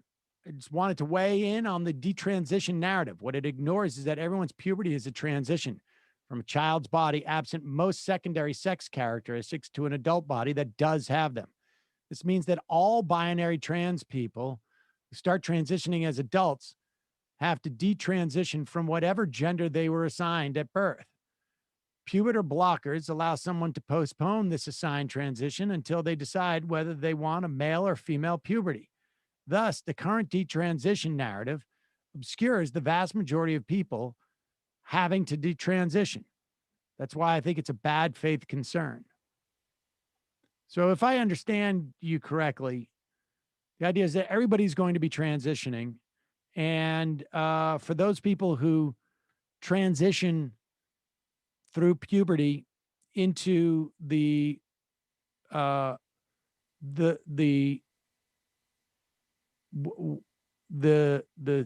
gender they were born as, they were assigned at birth, they're going to have to detransition from that transition. I guess I mean, I agree with you, but I think that from their perspective, it's like, it's the natural one that God wanted, you know, versus the other one. I mean, yes, I think there's a lot of disingenuity. It's the whole detransition, like fears are disingenuous. I don't, you know, there are a couple of stories where you hear like, yeah, you know, I haven't actually heard any of those stories. I've heard 18-year-olds, you know, people who are emancipated, being able to get maybe start the transition process rather quickly. But I don't know, you know, at one point, you know, you got to give people the autonomy to make a decision that they want, you know, make them jump through hoops. I mean, this is always the problem, right? You know, where do you draw that line as to where you basically let an adult or a child through their parents choose their own path? And yeah, sometimes people make mistakes. And as long as, you know, I mean, obviously, I think a lot of these processes should be regulated and licensed like anything else. But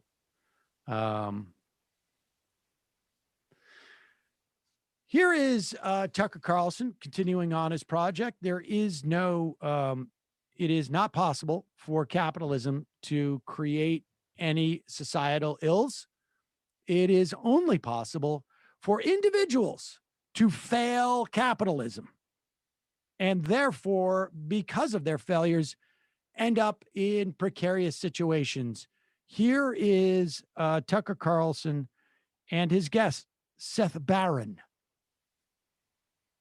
That developers have to, you know, give 25% of their new units to the homeless, or let's convert all the hotels and empty commercial space into housing.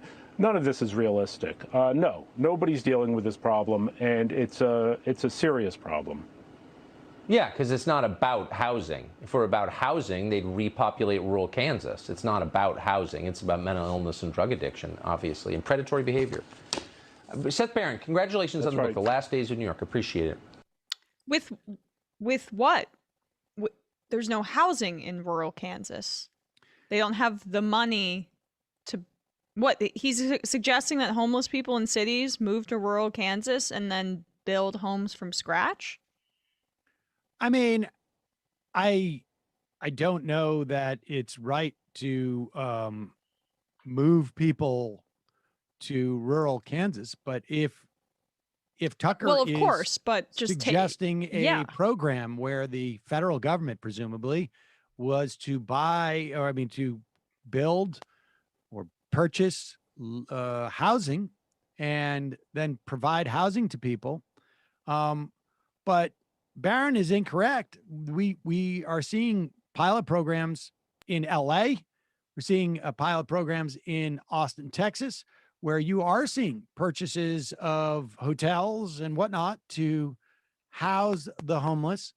But if it was simply a matter, if it was a causal situation, if drug abuse or mental illness caused homelessness, then you wouldn't see rich people who have the ability to deal with drug abuse and mental illness and also maintain their homes. You would see them homeless. But well, I mean, Tucker's been focusing a lot on Hunter Biden. Why isn't Hunter Biden homeless if it has just to do with mental illness and drug addiction? Yeah, I mean, it is a complete denial of the fact that people get priced out of homes all the time, like literally out of their rent. They literally thrown out, families, children. And, but Tucker believes that capitalism can only be failed. Despite the fact that some people perceive him as a socialist, he's not a socialist. He's not even someone who has a critique of capitalism. He just believes that if you're homeless, it is because you take too many drugs or you have mental illness. And And I don't even know why at that point then, like, well, why can't we provide homes to those people? If you believe that, why would that still, I guess the idea is just like, well, they're just going to walk away from the house. Well, drug never come addiction and mental illness, they're moral failings, or really, I think they're just, it's a survival of the fittest situation. If you can't keep up with capitalism, then you don't deserve to have any semblance of humanity. And It's that's a really what he can't say, but that's the ideology, is it not? It's a reason for exclusion from resources. Like, okay, we don't need to give you a house. You've done this to yourself. Let's play this. It's sort of a little bit of eating dessert a little bit early, but here is Milo Yiannopoulos. He's on True News. How many of these, like, is there like some type of machine somewhere that's just like pumping out these right-wing? It's called the Koch brothers, or it's called Republican donor money. Here is Milo Yiannopoulos. Let's check in. Last we heard, he is no longer refers to his is he still married to his husband, or is he just, it's just his roommate now? I don't know, but let's check out. I He's don't got a think, new was he hairdo, married? and wasn't he, or his Here. boyfriend? I guess that Yeah, was the his boyfriend, yeah. Sorry. Here he is. It's On Gab. True News. Okay. When I made my announcement, the first thing that happened, which will make you laugh, but it's true, is dogs stopped barking at me. I am one of those people. You know, everyone's got that friend that dogs always go nuts around. You're familiar with this, right? You got pets? Nope. Yes. Yeah. Right. There's always somebody that dogs. My dog doesn't bark at you. That's I keep my dog in the. me. Hey, dog Crazy. barked at you, but that's okay. He barks. He barks at people. You must have some work left to do. But he can bark at Milo. That is true. But I was always one of those. I know this sounds so stupid, but this is just how I think that God reveals himself to us, right? This is just my experience of it. I was somebody who invariably, without exception, always used to make dogs go crazy. So we have a friend who's a political candidate down here, right? And her campaign manager has two of these little yappy dogs, and they would not stop. I couldn't be in her house for more than 20 minutes because it would drive everybody crazy. Even growing up, we had Alsatians, we had Black Labradors. They just didn't like me at all.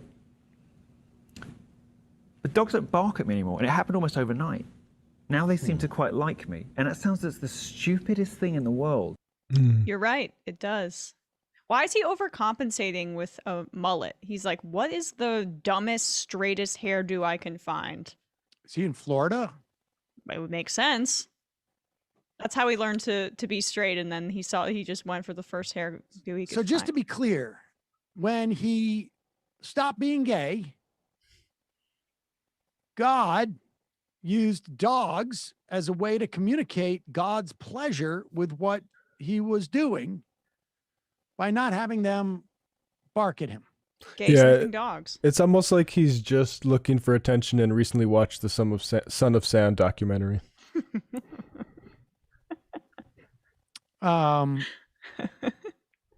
There it is. There's Milo Yiannopoulos, or as I know him, the Dave Rubin Trailblazer. He is basically giving Dave Rubin the template. This is how you will do it, my man. I mean, why isn't he? They should really team up. I keep hammering this idea, but they need to find each other. We'll see. I'm sure Rubin is aware of what's going on. And very anxious about it. Indeed.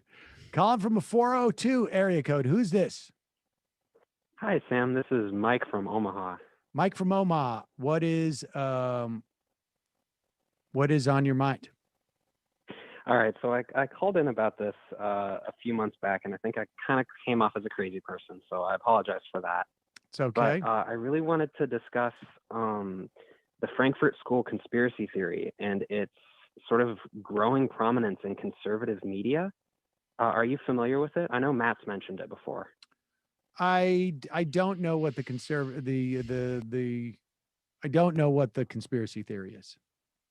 Oh, well, the short version is, according to the conspirators, who all happen to be Holocaust deniers, this group of Jewish philosophers came over to America a long time ago, and they started cultural Marxism, multiculturalism, political correctness, and cancel culture.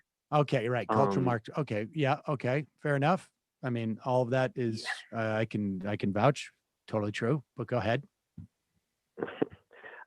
So I mean, I've been doing nothing but reading conservative books for the past few days, and it all sort of comes back to that, you know. And like Ben Shapiro and Steven Crowder and Glenn Beck, they've all straight up said on their show, like, this is what happened.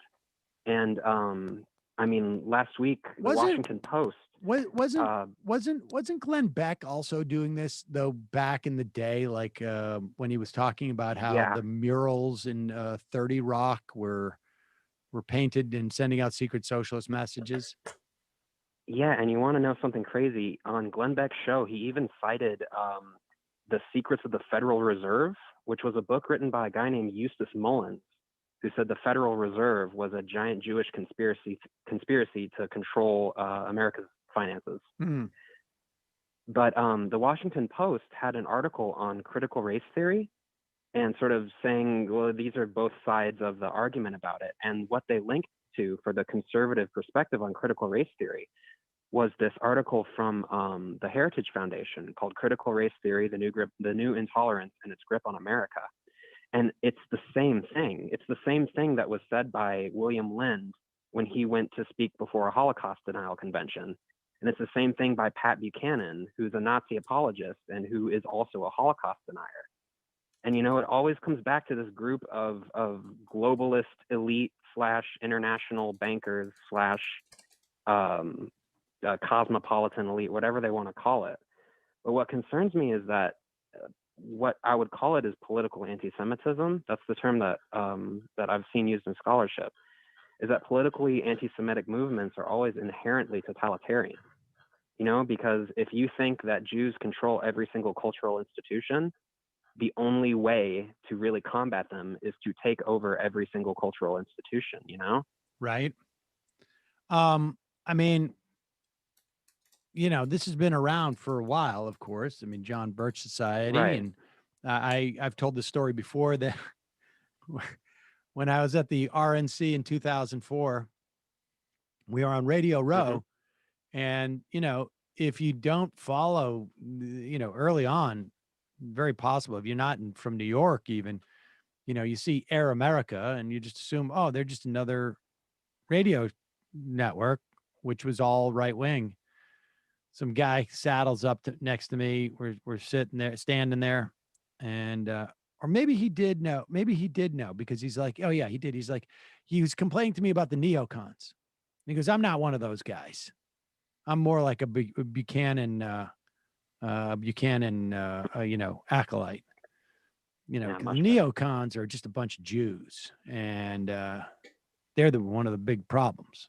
And I was like, yeah, no, tell me about it. I said, I got, you have no idea what I go through when I go home for the holidays. It's a nightmare. But that has been a long time strain of Republican politics, no doubt. For sure. But I think it is becoming more mainstream and more, it's like they're sort of drip feeding it through conservative media people.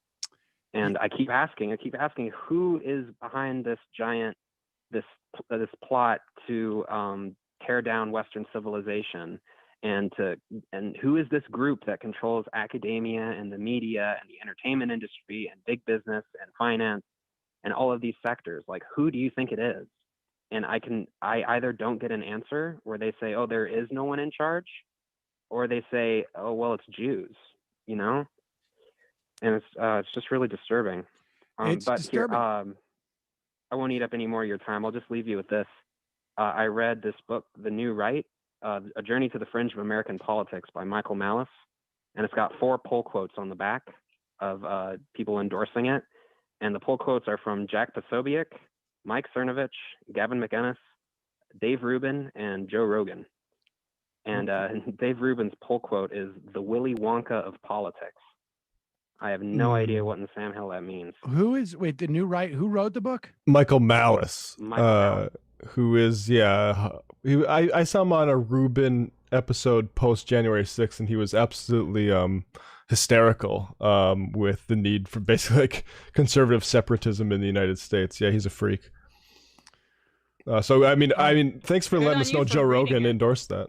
Yeah, I'm going to check that out. That's interesting. Appreciate the call. All right. Thank you. All right. Emma, take over for a second. I'll be right back. Sure thing.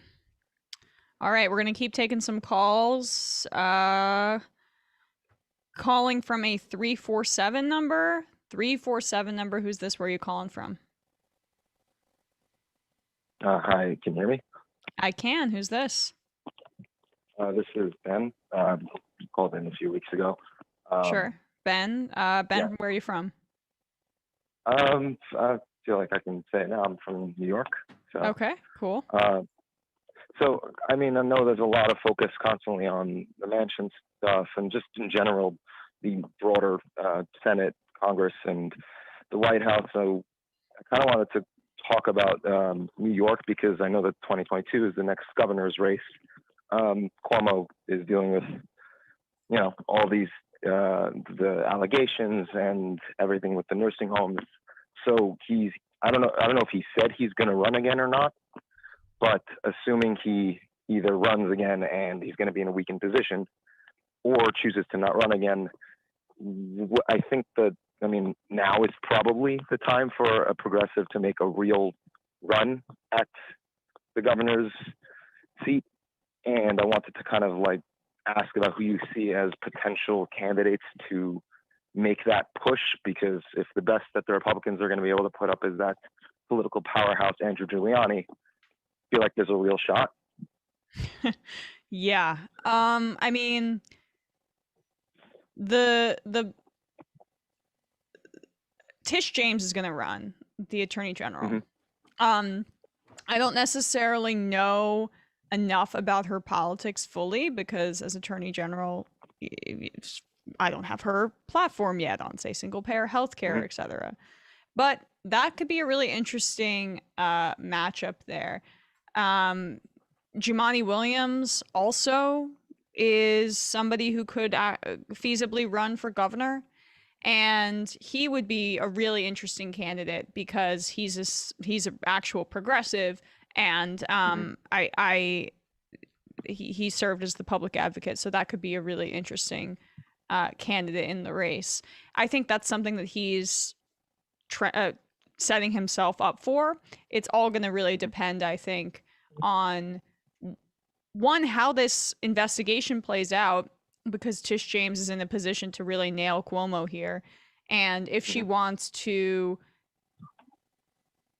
be in favor with the Cuomo acolytes and those people, or if she's going to chart a different path. She's been very aggressive thus far. So I also think the political reality for her too is she going to get a ton of national recognition from this Trump investigation? So there still are a lot of moving parts, but I agree that now we need to start laying the groundwork. Cynthia Nixon came into the race too late last time around. But I mean, Cuomo's going to have to, Cuomo will only drop out of the race if he, or choose to not run again if he sees his reelection as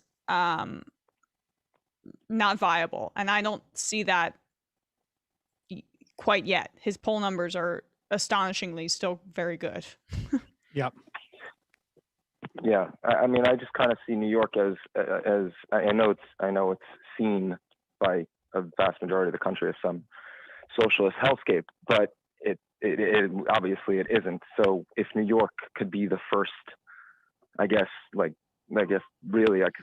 unquote a test case for a possible progressive governor, that could potentially be a really, really good way to push back on so many of those narratives of it wouldn't work. So it's kind of like, I think that if we can push it in New York, really make headway further down the line. with that in mind, the next couple of days are going to be really important for some legislation before the session ends. One of them, and I'll talk more about this tomorrow. I was planning on talking about it more tomorrow when we had is Senate Bill 933. That is a big reform on antitrust law. I'll talk more about that tomorrow. The other is the Medicare for All in New York bill. So, I mean, if you're in New York, folks, call your state senators and push on both these bills, because it makes a big difference when they hear from you. State senators don't hear from constituents very often. And now is the time that it would be very difficult for Cuomo to fail to sign these bills because of his recent political troubles. But appreciate the call, Ben. Thank you. Appreciate it. Okay.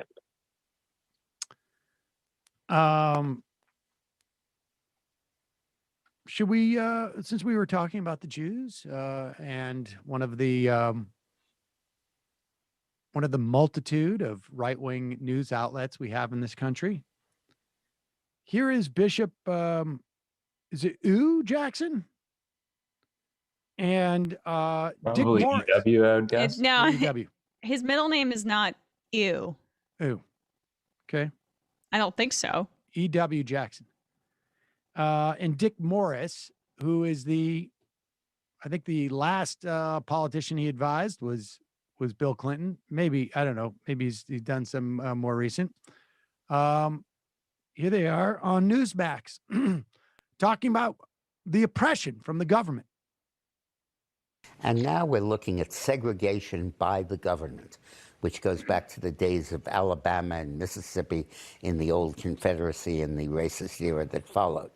The government overtly discriminating against white people in aid and other programs. I think this is one of the most dangerous developments that's been brought about by Black Lives Matter. Somehow we have forgotten that the whole point of the civil rights movement was to not discriminate against anybody on the basis of skin color. And now we reverse that, and we've actually turned white people, Dick, into monsters. They're all racist. I mean, this, I tell you, it really does remind me of what Hitler did to the Jews. I abhor it. It's horrible. And it's really got to stop. And those of us who see it for what it is have got to speak out against it. We're all Americans. We're one family. And we've got to learn to work together and cooperate with each other for the good of ourselves and our country. So we should say that's Dick Morris filling in for Rob Schmidt, the host of the Rob Schmidt Show. And there they are, where white people being treated like Jews in Germany. I mean, probably not. Yeah, I think you're right. It's interesting how they really have no moderation when it comes to their own aggrievement. Like, it can't just be, man, we really don't necessarily feel like we connect with some of these woke elements in society. And I don't know, it's difficult for us to understand how our country's moving. Nope. They gotta be Jews in Germany. That's how they have to be, right? There's no in between. It's not even, like I feel like I'm showing up at a party and I don't really know anybody. I just know like the host, and so it's a little bit awkward.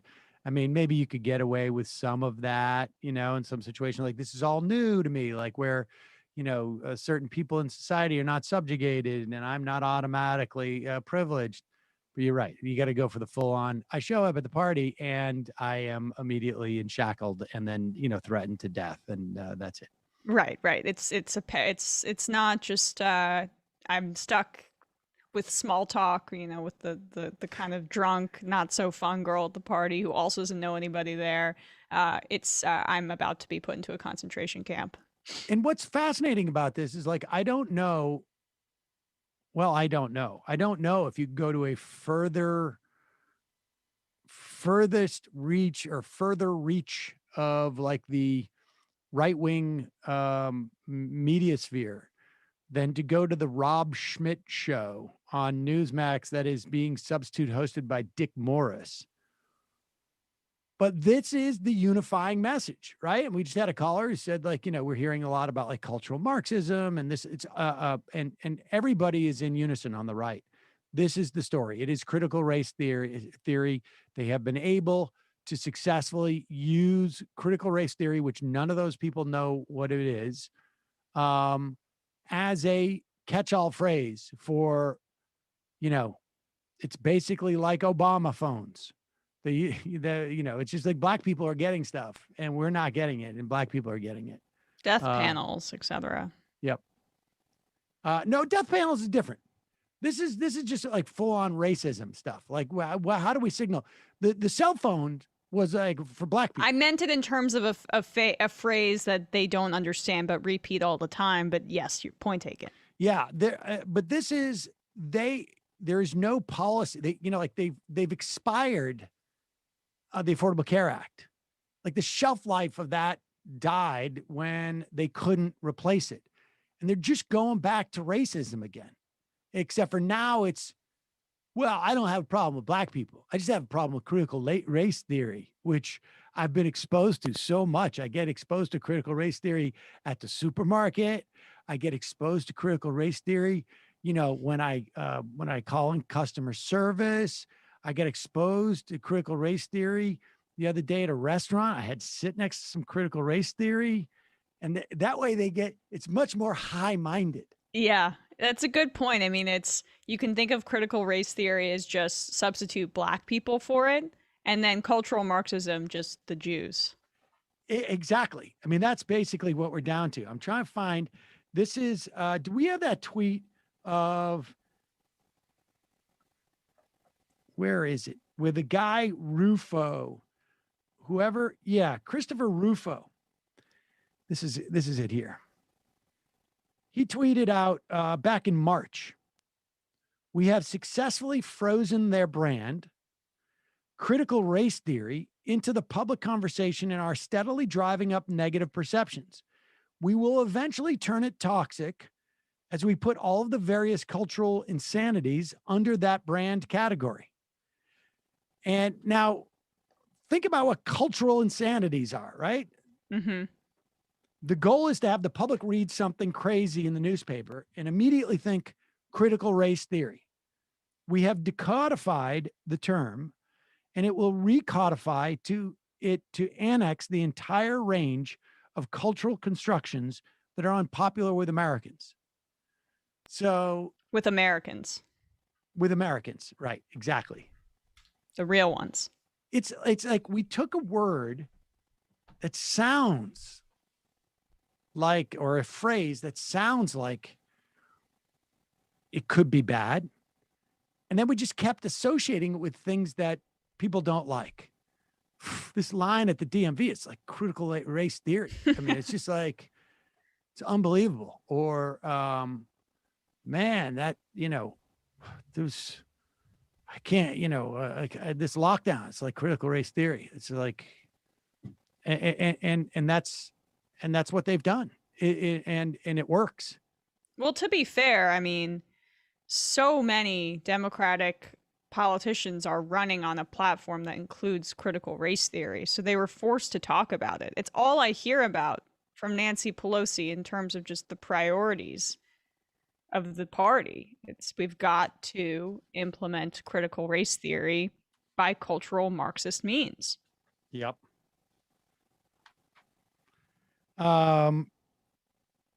Let's do a little debunking, shall we? Ladies and gentlemen, here's a clip of Donald Trump in Greensville, North Carolina. He was giving his first speech in months. He got dressed the right way, for sure. He got dressed exactly the right way. There's some confusion over his apparently his sartorial choices or the way that he exhibited. His pants acted very, very strange. There you go. I don't like even looking for this. Yeah, I feel like almost for those unclear what you're seeing, those are the creases from the back of your legs when you sit down. Exhibit on the front, meaning that Trump put his pants on backwards. Apparently, We've all been there. But apparently he did not. Apparently. So what he is did not. that? Well, obviously his butt is in the front. We just want to make it clear.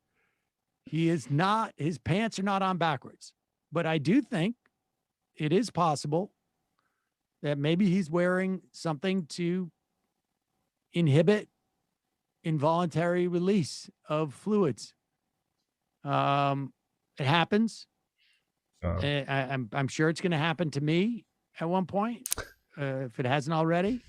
But I think he's wearing adult diapers. If those are on the right way, I'm saying that he at one time had them on backwards, because those creases, like I am fully down to believe he's wearing a diaper as well, but I just don't understand how you get those creases. Those are clearly like leg creases. Put it back up. Put it back up. Put it back up. I mean, this is important stuff. It's just so bunched. It's so bunched. I'm going with front butt. It looks like he melted a laptop on his, or like a laptop melted his pants. I think what's happening there is, I'll tell you why it creases like that. Because it's all binding under his diaper as he sits. So it all gets bound up. We need to call MIT. Right at the waist. And it just bound up that way. But like, did he just burn it with some sort of, did they get, I mean, the fact that they're crunched up there, it looks like plastic that melted or something. You need to get the National Institute of Science and Technology on this. I mean, I almost feel like, first off, I want to apologize to everybody for having the show focus on Donald Trump's groin area. And I will be turning myself into HR and, completely workplace, completely inappropriate for workplace, making people look at Donald Trump or even contemplate Donald Trump's groin. He's got that. He's got that fupa situation. That's inappropriate, but should we do one great hit from Donald Trump? Guess what? Guess what this president has done? He has not moved on, ladies and gentlemen. Donald Trump has not moved on. Al Gore literally had the election taken from him by the Supreme Court. Donald Trump just can't move on. Still convinced he's going to get, maybe he's going to end up in the White House in August, but here he is. Joe Biden destroying the country, getting everybody vaxxed with that 5G. Powerful. I got 75 million votes, which is more than any sitting president ever got. I won the election, but they cheated. And by the way, Facebook and Zuckerberg with the $500 million worth of phony lockboxes that he put on, some of them had 96% Biden votes in them, 96%. They were like just dumping ballots. It was a phony deal. And Zuckerberg's involved in this? Yeah, let's do clip number 8. Here we go. That election will go down as the crime of the century, and our country is being destroyed by people who perhaps have no right to destroy it.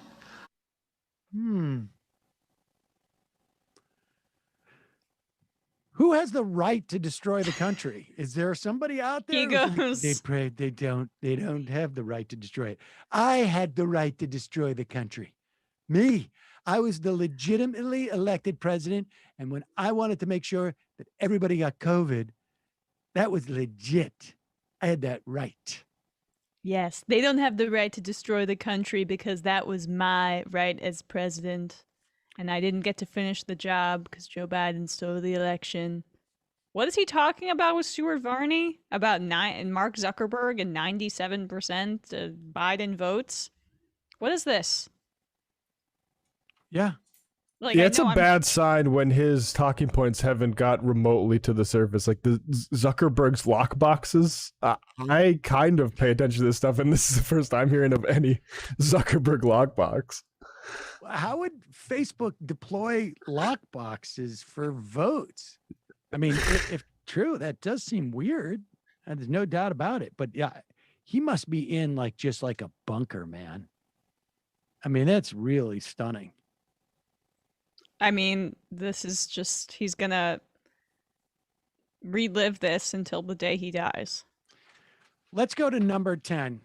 This is pretty funny. Trump is so desperate right now for like, he's just trying to, and look, obviously we speak about the satisfaction that we have with the Biden administration, and particularly with, you know, what they haven't been able to do yet through in the Senate or the House in terms of creating law or Biden signing off some things. No satisfaction or lack thereof, you mean? Trump is so bummed out that that Biden still has over 50% approval rating. He is trying to come up with anything, and now he's telling people.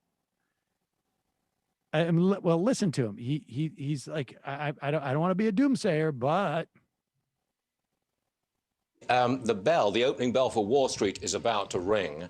I'll ask you one last question. You don't like Bitcoin? You wouldn't invest in Bitcoin? Do you invest in the stock market at this moment? So not at this moment. I think it's high. So I have not invested in the stock market at this moment. I have in the past, but I have not at this moment. I think it's high. Okay. Bitcoin, it just seems like a scam. I was surprised. You know, with us, it was at 6,000 and much lower. I don't like it because it's another currency competing against the dollar. Essentially, it's a currency competing against the dollar. I want the dollar to be the currency of the world. That's what I've always said. Okay. Mr. President, thank you very much for being on the program this morning. So here's the deal. With the stock market with me is good. Under Biden, too high. I wouldn't buy now. I would sell. The stock market go down. What I would invest in, legal defense fees. That's where I would place my money, in legal defense fees. That's why I'm not investing in the stock market. I'm going long on the legal defense profession. That's where I'm going to be investing much of my money. I think is where you're going to get the most returns right now. You could go into, I've created a legal defense fund that you can invest in, and it will provide all sorts of amazing returns. That is my legal defense fund. I'm trying to get, they of course won't let me put it on the, they won't let me put it on the market. They won't let me trade it publicly because the Democrats and critical race theory, but you can invest in my legal defense fund by just calling this number, my pillow 555. Yeah, I don't like lazy scams. I mean, where I'm from, you have to set up a state company or a whole university in order to scam people. I look at it as a scam, and I'll tell you why. Because it went up under Biden, and I don't have a part of it. So it's a scam. Bitcoin is the cryptocurrency that's the scam, but Trump coin, that's the real. Purchase it tomorrow. I'm surprised he hasn't gone down that. It's really easy to set up your own crypto. He should start. I mean, that would actually honestly do way better than his blog did. MAGA coin? Oh my God. MAGA coin. But no, come on. I mean, he's we should start that Trump actually. Coin. We should. Yeah. Or absolutely. Maybe it already exists. Honestly, tell Kyle to get on it. Honestly, but we wouldn't even make it actually a crypto. They would just have to PayPal us. Yes. It's really just like MAGA coin. All we're going to do is, here's the thing. You're going to give us the money, and you can log in and see how much you gave us. With the interest. We should actually do a MAGA coin. We should do it. Yeah. We should do it. I mean, I during the Obama years, I was like, we could put out, I wanted to do the real truth of the Affordable Care Act, documentary, and just be like, use, they had a real Obama documentary that they were selling for years. I mean, they must've made millions on that thing. And it was just literally like B-roll and a narrator. Is this the Dinesh D'Souza one? No, it was before Dinesh D'Souza. It was just like just a low rent one. And I'm convinced we could do the same. You know, I want to do the real Affordable Care Act. And by the end, it just was like, that's why Barack Obama won't give us single payer health care, which we need, you know, and like we could do like there's just, it almost feels criminal not to sort of, you know, pump out this type of entertainment or product. MAGA coin is a script-based cryptocurrency specifically created to support and benefit conservative causes. So this already exists. Okay, but not Trump coin. You know what I liked about that Stuart Varney interview, though? One, yeah, like stock market booming under Biden, that's a scam. But under me, when we've basically fully socialized it with Steve Mnuchin, it's like completely not a scam whatsoever. But like Stuart Varney, instead of asking him about the stock market doing well now, which is apparently Trump's favorite indicator and only indicator about the health of the economy, he just chooses instead to ask him about his personal financial advice for the audience. Right. Right? Little high. All right, let's just do this crypto one. There's a guy on CNBC. Is this CNBC Africa? Is that what it is? I had no idea this existed until I saw this video. Wow. This is pretty funny. You got a crypto trader on there, and I'm not quite sure what the point this guy's making, but it is interesting. This is what keeps Donald Trump awake at night, that the crypto will replace the U.S. currency. Let me explain something to you right now. Okay, here's a $10 bill. Oh, I know who that is. Garbage. Pause it. That's Max. What's his face? That's Elton John. No, that is Max. He used to be on RT way back in the day. Shoot, how do you guys not know who this guy is? Max Keiser. Max Keiser. That is Max Keiser. I've been wondering where he is these days. Here he is at the crypto trader conference. Let's watch him. Let me explain something to you right. He's gonna rip up a $10 bill, and I think if you really believed it, you'd get a bigger bill. But go ahead. Let me explain something to you right now. Okay, here's a $10 bill. This is garbage. This is garbage. Your people in South Africa, you have your rand, right? That's going to zero. That's going to zero.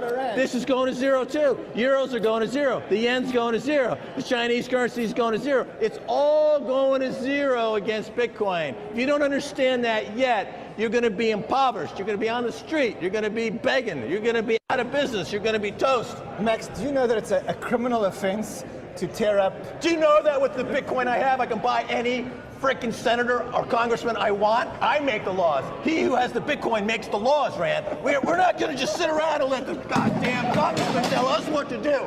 We've got the capital. We make the laws. We've got the Bitcoin. They don't. We got it. They don't. Do you understand? I got you, Max. I got you. Thank you very much.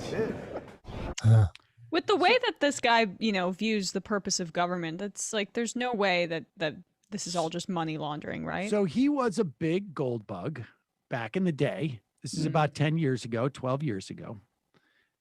He was on RT, sort of like in the, pre-Trumpian years. And he was pushing gold.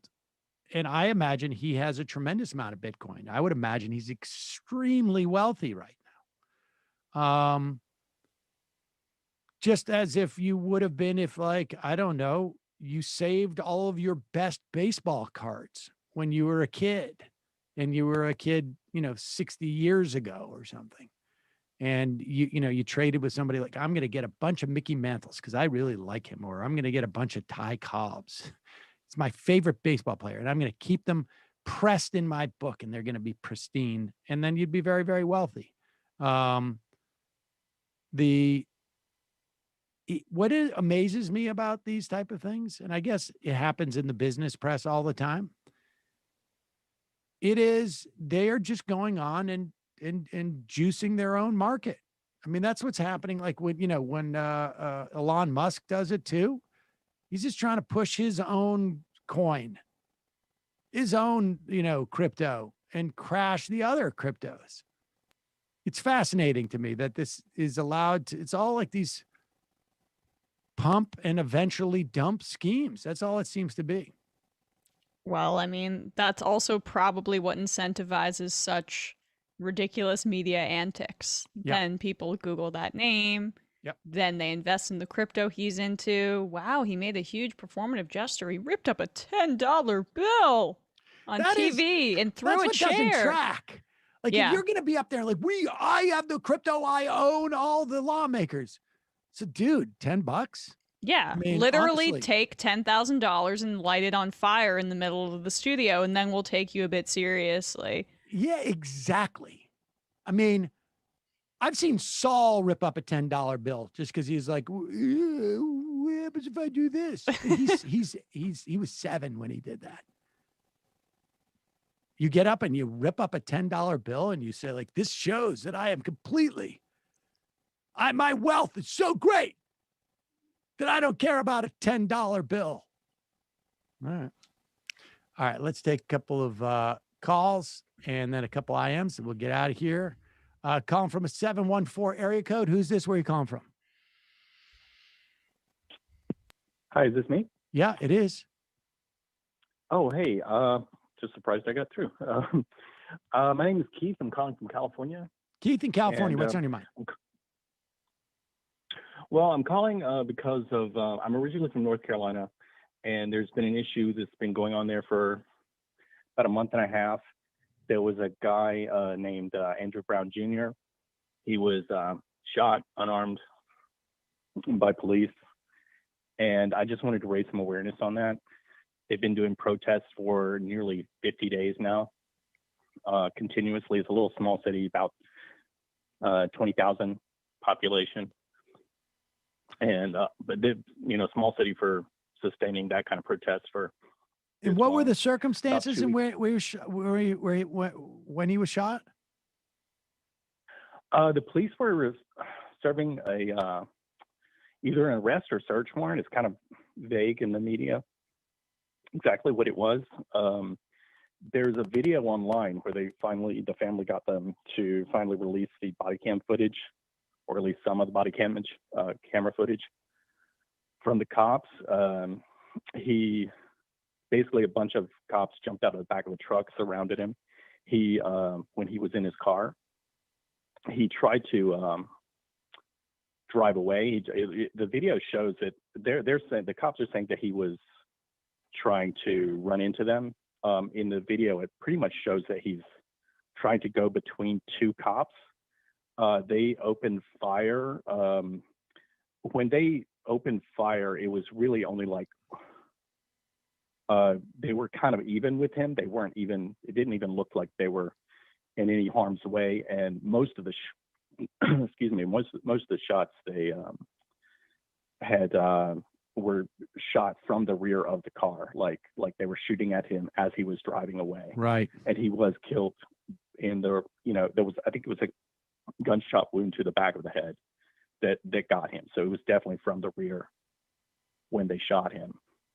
All right, we'll look into it. I'll look it up. We'll talk about it tomorrow. Well, I would like to say really quick that the media was covering it pretty big early on.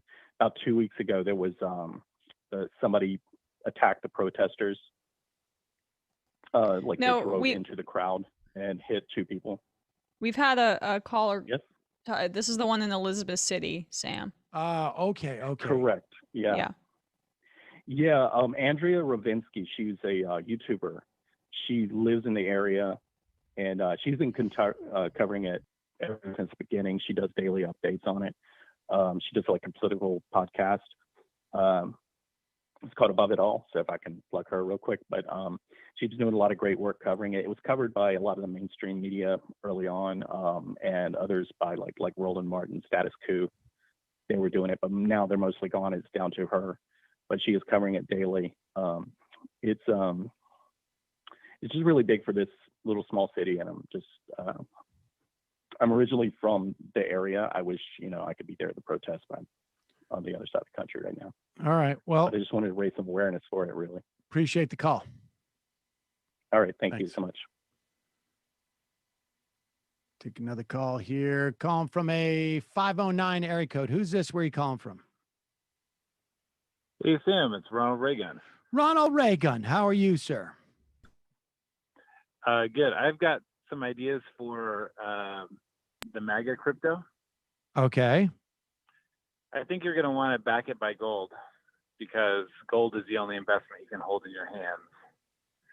So the idea is that you sell it for 3 times the cost of gold. And then when they buy it, you send them like a unique link to like an old GeoCities website that just has like a spinning dollar bill sign. And you just tell them that's their crypto, and that it's backed by gold. And then if they want to cash out, we sell them the gold. We give them the gold, which is 1/3 the value of what they've invested in the crypto. But as the gold goes up, they could increase the dollar figure of that 1/3 of value would actually go up too. Right. Interesting. Right. So just kick that around. Why don't you? Real quick, I was thinking about the conversation you had on Friday with Digby, and my mom came to visit recently. She told me about, I've got this brother-in-law who's like a good liberal, smart guy, like really educated. She said that he's disappointed in Biden because of all the executive orders, and since he has Congress, he should really try and get more legislation passed. And I couldn't believe it, because he's not like a dumb guy. He seems to follow politics. And I told her, well, they can't pass anything without 60 votes in the Senate, right? And it seemed like this was the first time she was hearing this too. And hashtag blame the electorate. But it got me thinking a little bit about the 10,000 votes to overturn Obamacare, and how the Republicans had like a really stripped down, simple thing that they were doing, and they did it over and over again over the course of many years, just to send a message. And like, is there an equivalent on our side? Is there some bill that they could just try and pass, just vote on it once a week? And I mean, I don't know. I don't see any of these messages permeating. I mean, for us, it seems super obvious because we're like super online and follow this stuff. But I just see these regular people going, getting mad about executive orders or whatever. And I don't know. I don't know what the strategy is. Yeah, I mean, or what you can do. I don't know either. It is pretty nuts. I think there might be something to the idea of just like hammering it over and over again. But the problem is that the tolerance on the left or the liberal left or whatever for something like that also is minimal. Like, the people who would, pontificate on it, right? I mean, that's the problem, is that, well, we'd be like, this is embarrassing. And then we would have like people call in and debate as to whether this is going to be effective or it's going to annoy people or, that type of stuff. It's tricky. It's tricky. Yeah. But it's a interesting observation. Appreciate it. Just hung up. He doesn't even say goodbye. All right. Final call of the day. Calling from an 805 area code. Who's this? Where are you calling from? 805. 805 going once. 805 going twice. Sold. All right. We're just going to go with IM. Sorry, folks. That is all of the calling portion of our show. Let's do a couple IMs and then we'll get out of here. Q for short. Sam, I appreciate the effort, but those reeds of optimism sure don't hit like they used to. I can tell you, I know. Max Boot, more like Max Butt, Rabbit from Boston. Trench Warfare, Max Boot blocked me on Twitter because I replied to one of his tweets asking if his name was short for Maximum Bootlicker. Sam Dash Friends Lincoln. Is it true you were the person that H. John had a threesome with? Can you please just be honest about it? You'd be the hottest part of that threesome, regardless of who the woman was. I will tell you this right now. I was not. I made this clear on Friday. The other guy is pretty good looking. Not Benjamin.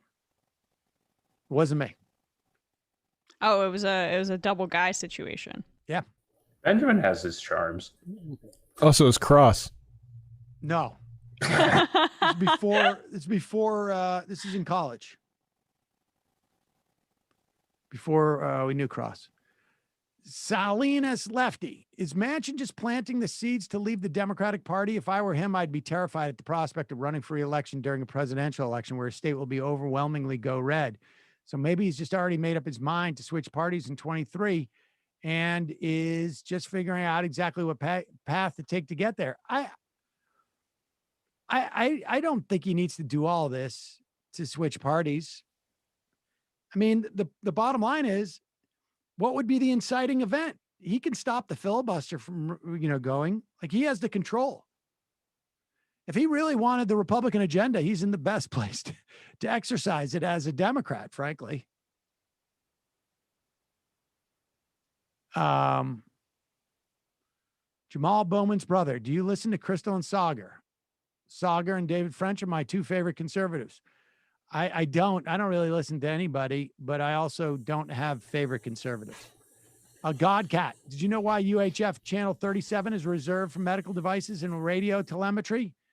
Here's to the future of Majority Report LA. All right. Thank you. New Wrangler, I'm in a position, I'm in optimistic mode too, Sam. I'm optimistic the POG half will catch on, i.e. the day you have a segment where you read Twitch chat and POG it up. You could have hype trains run for days. Maybe. Jimmy Dorable. Republicans, we need to murder all poor people. Progressives, we don't need to murder anyone. Joe Manchin, we can come together and find the appropriate amount of poor people to murder through bipartisanship. Kid tested Paul Bureaus. Emma and San start POG Save America with Crooked Media. So Doors heads explodes.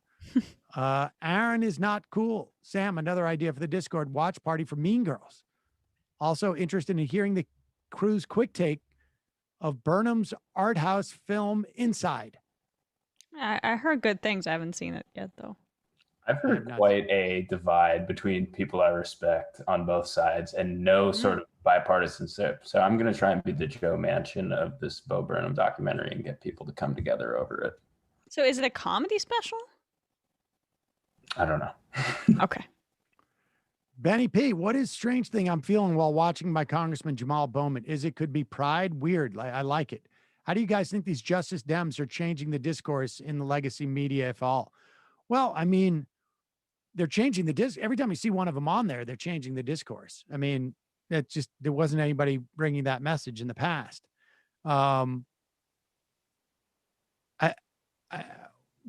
We have yet to see them change something beyond that, but it would be hard to imagine that you can get, with the amount of votes that they have, any change is going to start with them introducing ideas into the public square, as it were.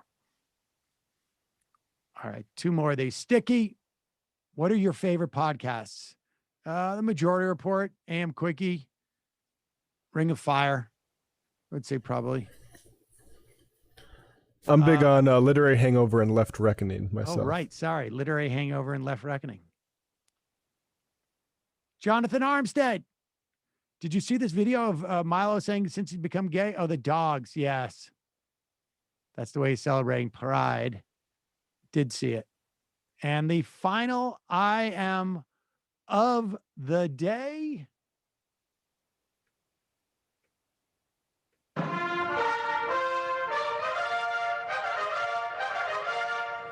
Critical race theory is like calling somebody a PC culture. You can use it in the same way as thanks, Obama. It's just as ignorant. Matt, Brendan, Emma, good job today. Folks, see you tomorrow. It might take all the strength I got to get to where I want, but I know somehow I'm gonna get there. I wasn't looking when I just got caught between the truth and the light bar. But finding out won't make me feel any better. Yeah, I know the clock is ticking, but the meds are gonna kick in, and my pilot light shining bright. I guess somewhere the choice was made for the option where you don't get paid, for the road that bends before